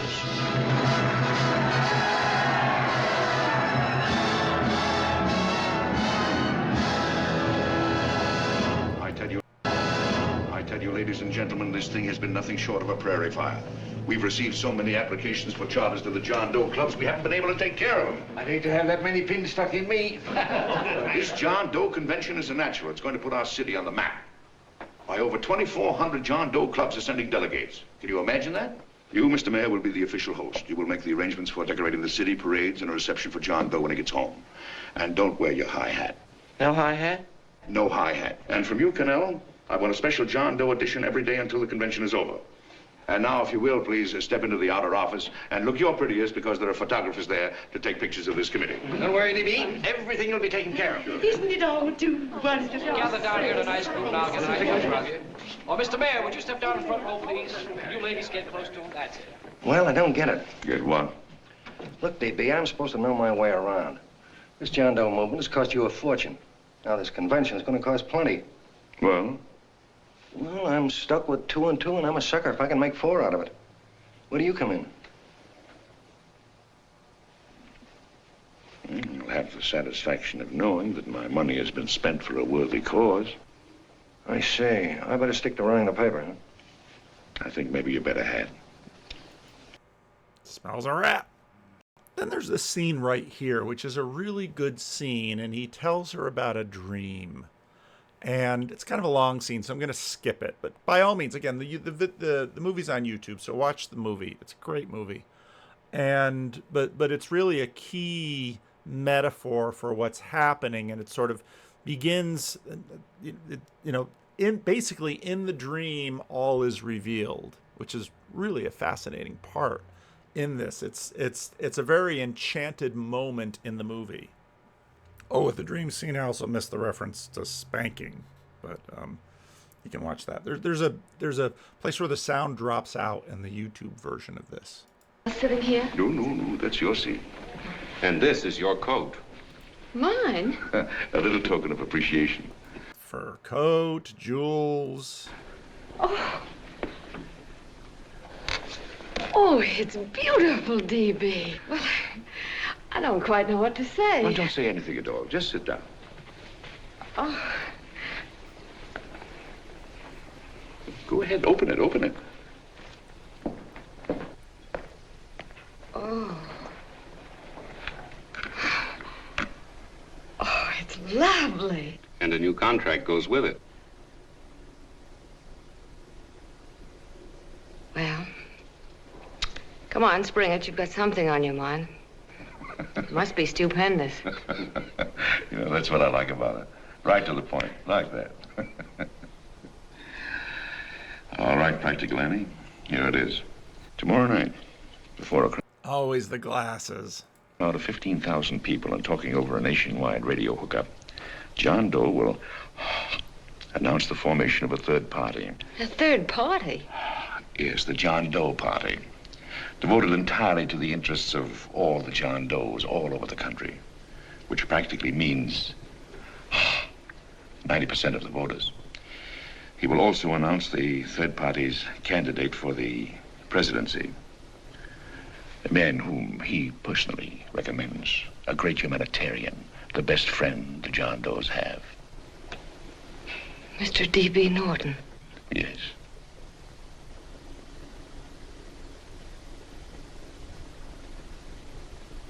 Wow. Wow. So sometimes you don't need a lot of lines. They are gay and happy, having traveled thousands of miles, their expenses paid by their neighbors, to come here to pay homage to their hero, John Doe. And in these days of wars and bombings, it's a hopeful sign that a simple idea like this can sweep the country. An idea based on friendliness, on giving and not taking, on helping your neighbor and asking nothing in return. And if a thing like this can happen, don't let any of your grumbling friends tell you that humanity is falling apart. This is John B. Hughes, signing off now and returning you to our main studio until 9 o'clock, when the convention will officially open. Oh, John, come in. This will give us a sense of John. He wants to marry Anne, and he wants her mother to ask her for him. It's a cute scene. Gives you a sense of who John is and sort of how hapless he is, and he gives her a nice little pet goodbye. But then now the hard guy, the guy we thought right away was the baddie. No, he knows what's going on. He wants to have words with Mr. John Doe. He's already drunk. He takes him to a bar, and then a great speech. I gotta use for hard people. Gotta be gentle to suit me. Like you, for instance.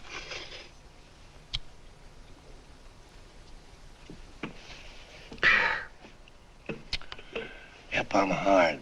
But you want to know something? I've got a weakness. Never guess that, would you? Well, I have. Want to know what it is? Star-Spangled Banner. Screw you, huh? Well, maybe it is, but play the Star-Spangled Banner. I'm a sucker for it. Always gets me right here. Know what I mean? Yeah, it gets me right back here. Oh, back there, huh? Well, every man to his own taste. You weren't old enough. You weren't old enough for the World War, were you, Jim? No, of course not. No, you must have been just kidding. I was just ripe and raring to go. You know what my old man did when I joined up? He joined up, too. Got to be a sergeant. And here's a kick for you. We were in the same outfit. Funny, huh? Hmm?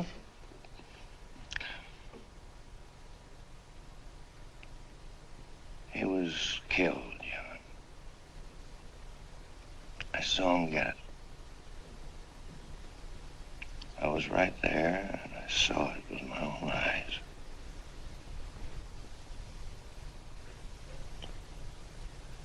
Me, I came out without a scratch.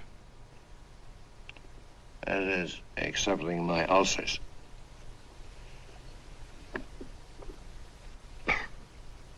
I should be drinking milk, you know. This stuff is poison. Hey, Tubby. Yes, Mr. Canal. What do you say, huh? All right. Yep, I'm a sucker for this country. I'm a sucker for the Star-Spangled Banner, and I'm a sucker for this country. I like what we got here. I like it. A guy can say what he wants and do what he wants without having a bayonet shoved through his belly. And that's all right, isn't it? You betcha. Man, well, we don't want anybody coming around changing it, do we? No, sir. No, sir. And when they do, I get mad. I get boiling mad. Now, this is one of these interesting things where on one hand, things are terrible. Society's falling apart. I'm going to kill myself in protest.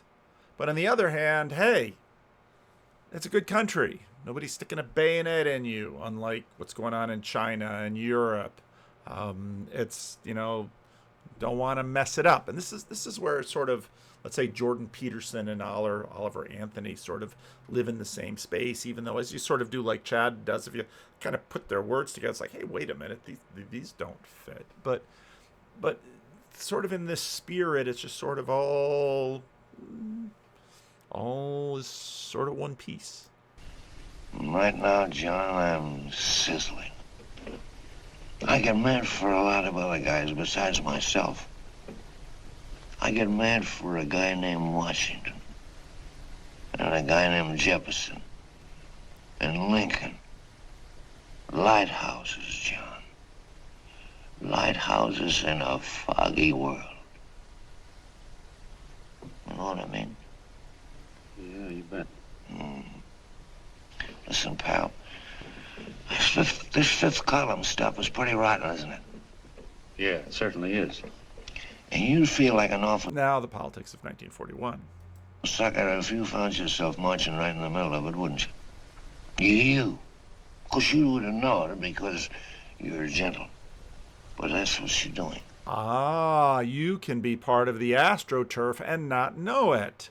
You can believe that the authenticity is there, but it's inauthentic because you're part of a much bigger thing that you're not cognizant of. You're a dupe. You're a dupe. And now this dupedom sort of levels because, of course, the newspaper man has just said he's a dupe for the country. Well, and, you know, of course, with wokeism, well, that's a... And then suddenly it's all of these levels. How are we supposed to see through them? You're mixed up with a skunk, my boy. A no-good, dangerous skunk. Say, you're not talking about Mr. Norton, are you? I'm not talking about his grandfather's pet poodle. You must be wrong, Mr. Cannell. Because he's been marvelous about the John Doe clubs. Yeah? Say, you're sold on this John Doe idea, aren't you? Sure. Sure. I don't blame you. So am I. It's a beautiful miracle. A miracle that can only happen right here in the good old USA. And I think it's terrific. What do you think of that? 30 million hits on YouTube. It's a miracle. It's... Me, hard-boiled Cannell, and I think it's plenty terrific. All right. Now, supposing a certain unmentionable worm whose initials are DB was trying to use that to shove his way into the White House so he could put the screws on, so he could turn out the lights in those lighthouses. What would you say about that, huh? Nobody's going to do that, Mr. Cannell. They can't use the John Doe clubs for politics. That's the main idea. Is that so? Then what's a big political boss like Hammer doing in town? And a labor leader like Bennett? And a lot of other big shots are up at DB's house right now. Wolves, John. Wolves. Waiting to cut up the John. Oh, these are the rich men north of Richmond. On Doe's. Wait till you get a gander at the speech you're going to make tonight. You're all wet. Miss Mitchell writes those speeches. Nobody can make her write that kind of stuff. They can't, huh? Who do you think writes them? My Aunt Emma? I know she writes them. And gets a big bonus for doing them, too. A mink coat and a diamond bracelet. Don't write them. Why, that gold-grabbing dame would double-cross her own mother for a handful of Chinese yen. Cut up. If you weren't drunk, I'd... Hey, boss. Here's the speech, boss. Hey. Go on and read it, John, and then start sucking. Another great line. Go on and read it, John, and then start socking. Wait a minute, Mr. Doe. Tubby, Yes, sir. better bring me a glass of milk. I'm smoking too much. And of course, there she is sitting in the beautiful dress with all of the big shots, and everything's coming, and then he shows up. Estimate shows that we can count on anywhere between 10 and 20 million John Doe votes. Now, add to that the labor vote that Mr. Bennett will throw in, and the votes controlled by Mr. Hammett and the rest of you gentlemen in your own territories, and nothing can stop us. As I said before, I'm with you, providing you can guarantee the John Doe vote. Don't worry about that. You can count on me on one condition. Little Bennett's got to be taken care of. Didn't I tell you that everybody in this room would be taken care of? My agreement with you gentlemen stands. I'm with you, DB, but I still think it's a very daring thing we're attempting. These are daring times, Mr. Barrington. We're coming to a new order of things. There's too much talk been going on in this country. Too many concessions have been made. What the American people need is an iron hand. You're right, that's true. You're quite right, DB. Discipline. And now, may I offer a little toast to Miss Ann Mitchell, the brilliant and beautiful lady who is responsible for all this. Miss Mitchell. Mr. Norton, I'd like to talk to you alone for a minute. Oh, Miss Mitchell has something to say to us. Let's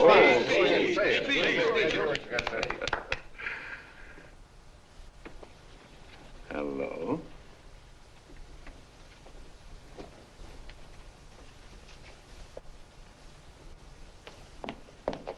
John, I'm so glad to see you. I was terribly worried. Did you write this? Yes, I did, John, but I had no idea what was going on. You didn't? No. That's a swell bracelet you're wearing. John, why aren't you at the convention?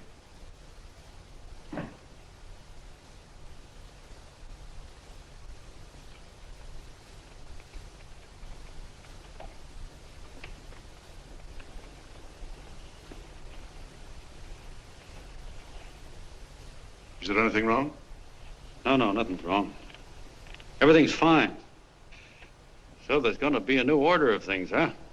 Everybody's going to cut himself a nice fat slice of the John Does, eh? You forgot one detail, Mr. Big Shot. You forgot me, the prize stooge of the world. Why, if you or anybody else thinks he's going to use the John Doe clubs for his own rotten purpose, he's going to have to do it over my dead body. Oh, hold on a minute, young man. Hold on. That's rather big talk.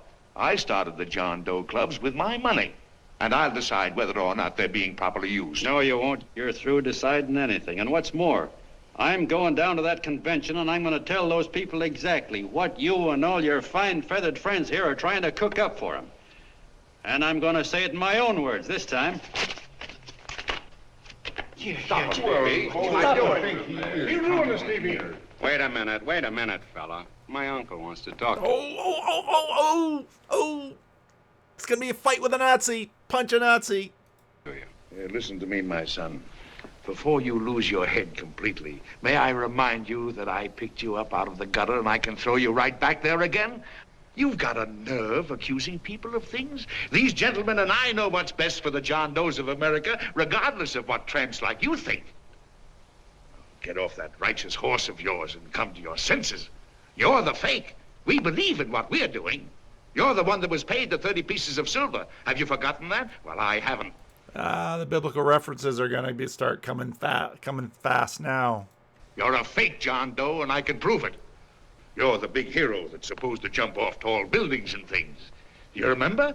What do you suppose your precious John Does will say when they find out that you never had any intention of doing it, that you were being paid to say so? You're lucky they don't run you out of the country. With the newspapers and the radio stations that these gentlemen control, we can kill the John Doe movement deader than a doornail. We'll do it, too, the moment you step out of line. Now, if you still want to go to that convention and shoot your trap off, you go ahead and do it.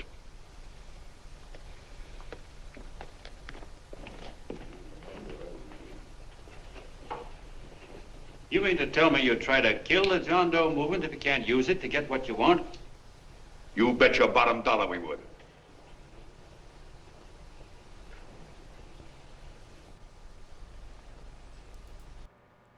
Statue. Well, that certainly is a new low. I guess I've seen everything now. You sit there back of your big cigars and think of deliberately killing an idea that's made millions of people a little bit happier. An idea that's brought thousands of them here from all over the country, by bus and by freight and jalopies and on foot, so they can pass on to each other their own simple little experiences. Why, look, I'm just a mug and I know it, but I'm beginning to understand a lot of things. Why, your type's as old as history. If you can't lay your dirty fingers on a decent idea and twist it and squeeze it and stuff it into your own pocket, you slap it down. Like dogs, if you can't eat something, you bury it. Why, this is the one worthwhile thing that's come along. People are finally finding out that the guy next door isn't a bad egg. That's simple, isn't it?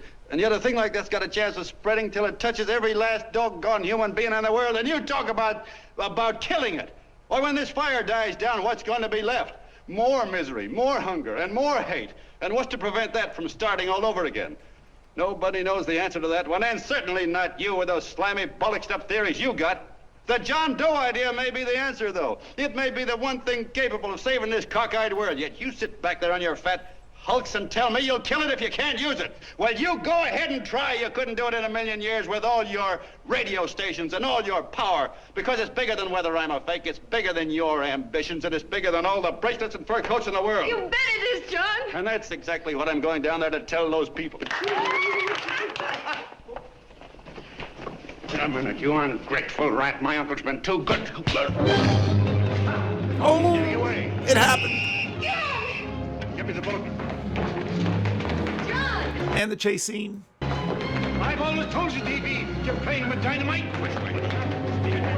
All right, now, girl, get away. Before he gets through a light here. Again, he's got his stormtroopers, you know, a dozen of them right there, ready to go. They must just be sitting in a room, you know, like, you know, yeah, we're just sitting here in case we got to chase somebody. And as we'll see in a minute, they're not terribly fast. Now, stop and call. Don't worry, I've been ready for this. John! Oh, John, please listen to me. Please, I can She's quicker than his little stormtroopers there. explain everything, John. I didn't know what they were going to do. Let me go with you, John. John, please. Go ahead, driver. Ballpark. Explain it to you, John. Please let me go with you. Please. John! Mr. Norton wants to see you. Listen to me, Mayor Lovett. You do as I say. I want them both arrested. You tell the police department to pick up Cannell. I've got the girl here. I've got the bullet. I don't care what you charge him with. If you're worried, let him go in the morning, but keep him in jail overnight.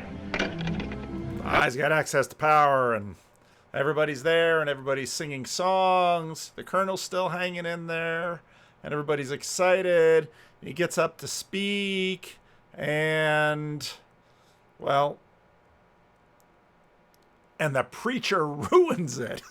We begin with a short prayer.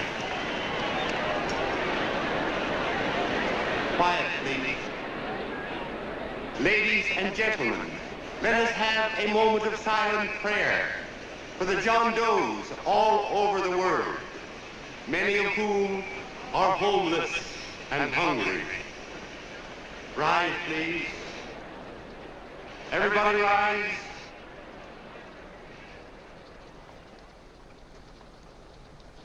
Because the preacher takes the time for the silent prayer. Here they come. First the newspaper boys. The propaganda. My Chamber of Commerce. How could he be a fake? It must be some kind of a gag. A what? A gag.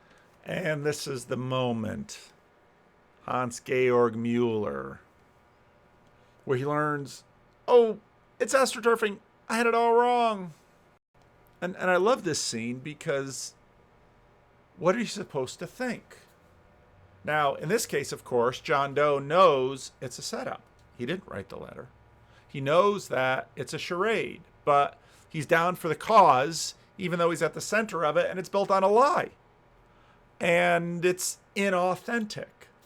But at the same time, it's inauthentic, yet it's still enchanted. It's still emergent. It's still coming. This is one thing that I still haven't played from the nationalism, which really, of course, connects with this one.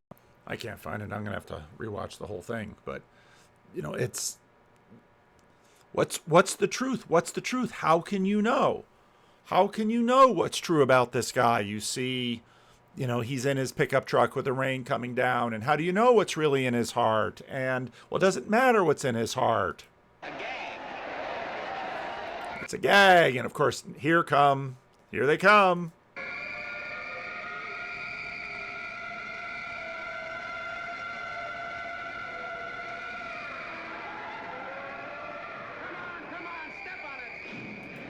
DB Norton troopers. And now one guy's balloon is just about ready to get burst there. I mean, literally, they burst a balloon.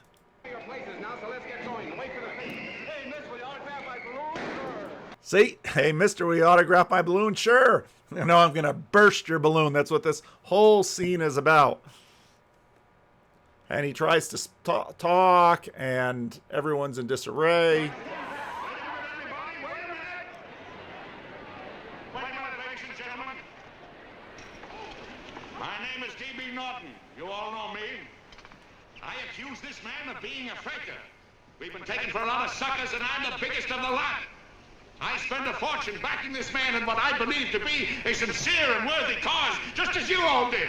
And now I find out it's nothing but a cheap racket cooked up by him and two of my employees for the sole purpose of collecting dues from John Does all over the country. That's a lie. It's not a lie. Nickels and dimes to stuff into their own pockets. You can read all about it in the newspapers there. That's a lie. Listen, Don't believe what... This man had no intention of jumping off the top of a building. He was paid to say so. Do you deny that? That's got nothing to do with it. Were you paid for it or weren't you? Yes, I was paid, but there happened... And what about the suicide note? You didn't write that either. What difference did you write it or didn't you? No, I didn't write it. Now, you bet your life you didn't. You look in your papers, ladies and gentlemen, and you'll find Miss Nixon's signed confession that she was the one who wrote it. Listen, folks, it's a fact. And this is the moment that people, who do I believe? What do I really know? Has this been astroturfed? How am I supposed to find out? I can't look in people's hearts. I can't, I've got to work. I can't run down the information. You've got people running down the information on one side, people on the other side. I mean, with the internet now, people are like, oh, it's all new now. No, it's the same as 80 years ago. There's some new tools, but it's the same. That I didn't write the letter. There you see, he admits it. You're a fake, John Doe. For what you have done to all these good people, they ought to run you out of the country. And I hope they do it.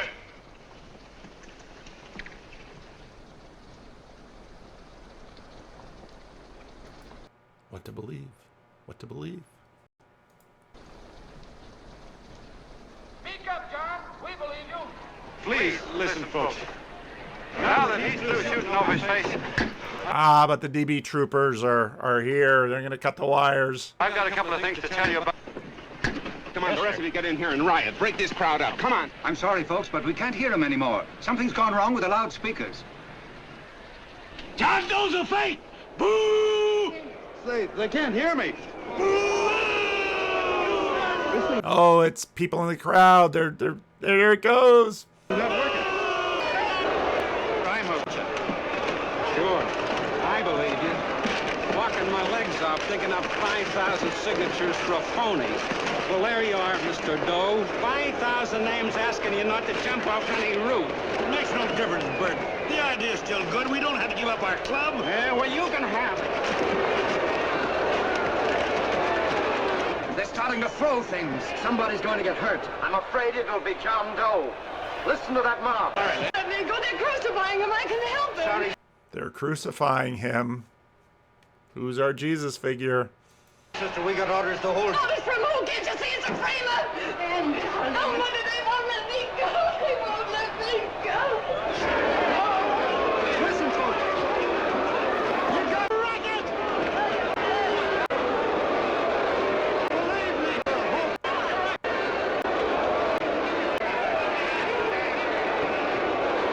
And very much like a crucifixion scene here. He's finally managed to get him out of the park. And if that boy isn't hurt, it'll be a miracle. Ladies and gentlemen, this certainly looks like the end of the John Doe movement. Well, boys, you can chalk up another one to the Pontius Pilates. I told you they'd come fast. I should have been there. I could have helped him. He was so all alone. Golgotha. A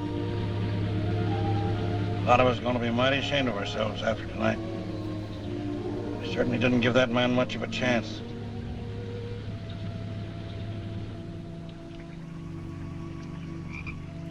Back under the bridge. Montage.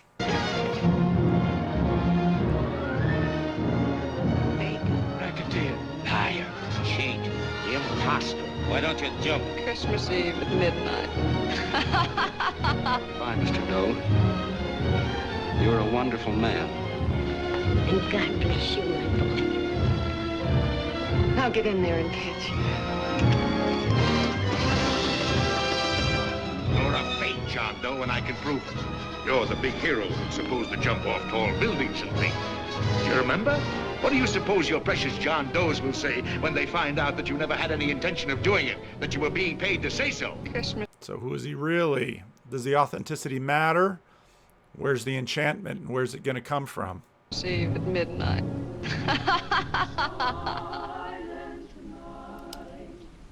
It's Christmas. It's a wonderful life.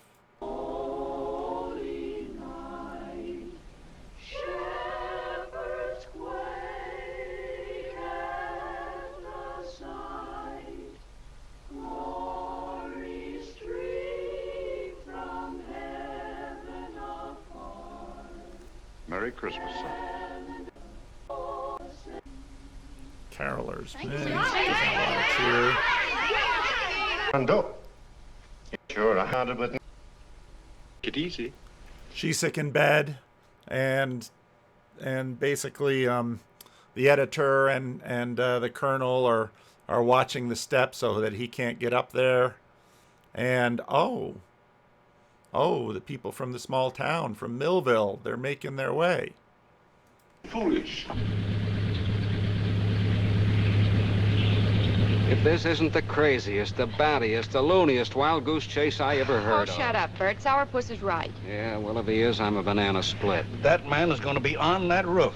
Don't ask me how I know. I just know, and you know it as well as I do. Sure. I'd like to believe in fairy tales, but a guy that's a fake isn't going to jump off any roof. I don't think he was any fake. Not with that The enchantment is more important than the authenticity. face. And anyway, what he stood for wasn't a fake. Okay, honey, okay.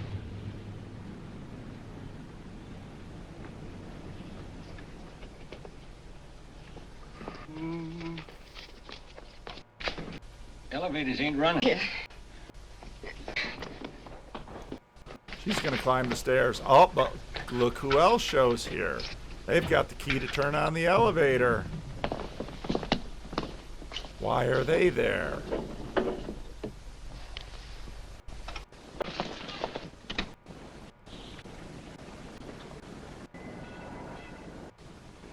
A tree.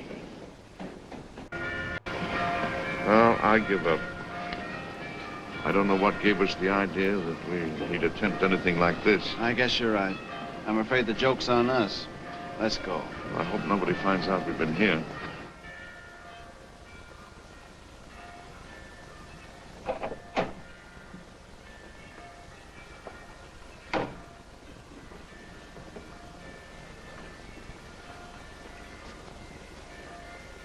Puts a letter in the chute.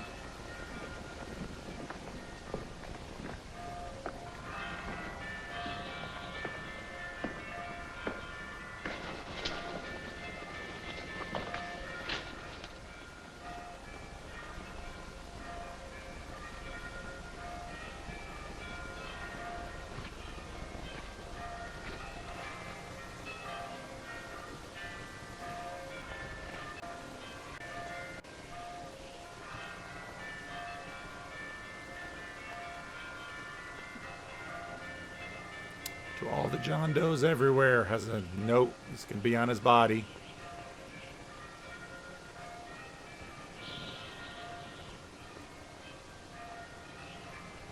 Looks up to heaven. Prays. Gets ready.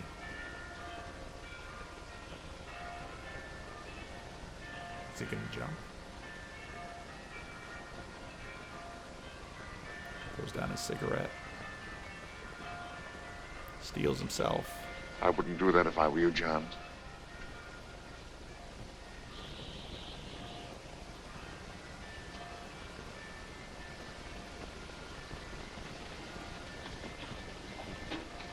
It'll do you no good.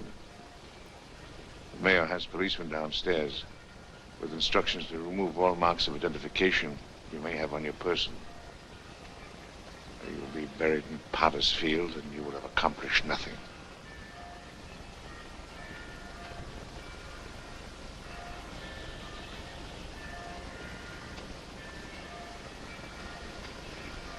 I've taken care of that.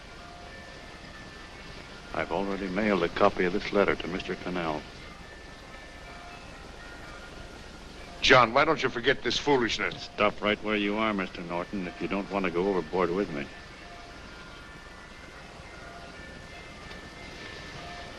I'm glad you gentlemen are here.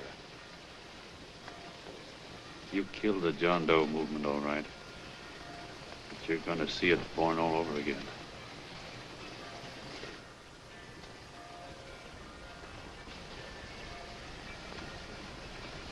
Now take a good look, Mr. Norton. John! John!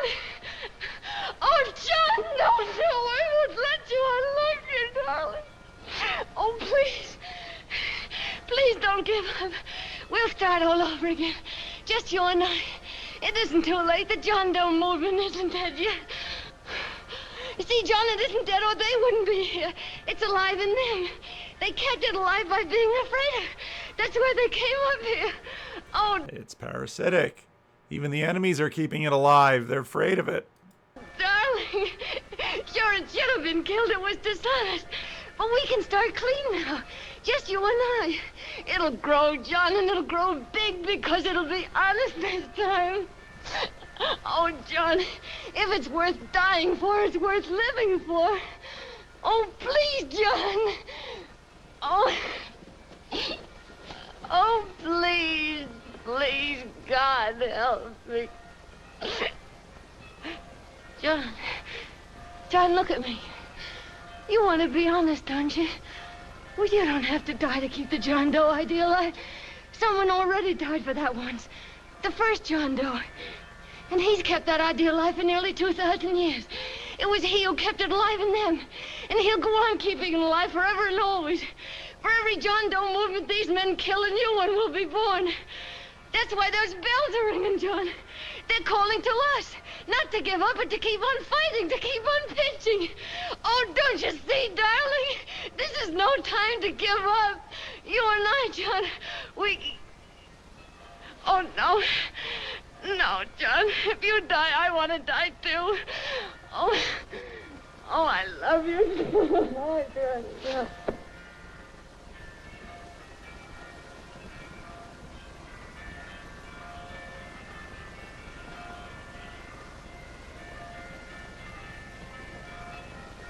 Mr. Doe, you don't have to. We're with you, Mr. Doe. We just lost our heads and acted like a mob. What Bert's trying to say is that we need you, Mr. Doe. There were a lot of us that didn't believe what that man said. We were going to start up our John Doe Club again, whether we saw you or not. Weren't we, Bert? And there were a lot of others that were going to do the same thing. Well, Mr. Sourpuss even got a letter from his cousin in Toledo. I got it right here, Mr. Doe. Only it'd be a lot easier with you. Please. Please come with us, Mr. Doe.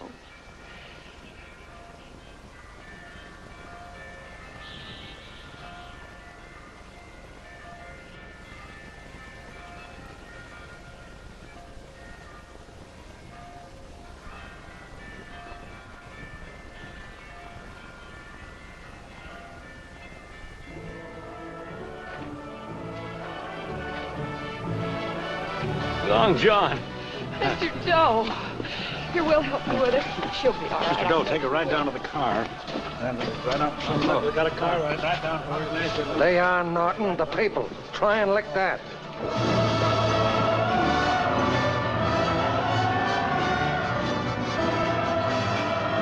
Now, that, of course, is the easy place to end. And you've sort of got Dostoevsky's Grand Inquisitor issue, because you can have that grand moment of carrying the girl away, but how do you make it stay? You know, for this guy in the truck, oh, can he still live in a truck? Because just like John Doe goes out to the coffee shop, people are going to make a way to where he's at, and they're going to listen to him sing, and there's going to be bills to pay, and there's going to be a pretty easy way to make money to pay those bills. And it's actually at this point where the struggle begins. And it's at this point where, you know, all the beautiful image of the John Doe Club, loving your neighbor and doing all of that, it's the hard work of doing it every day. And figuring out when to say yes and when to say no. And figuring out what to do with money, what to do with organization. And it's easy to sort of point fingers at politicians. Truth is, you need politicians. Somebody's got to run things. And even if you run something that's very small, very quickly you begin to realize that the decisions you make have trade-offs, and some are going to agree and some are going to disagree, and some are going to be upset, and on and on and on it goes.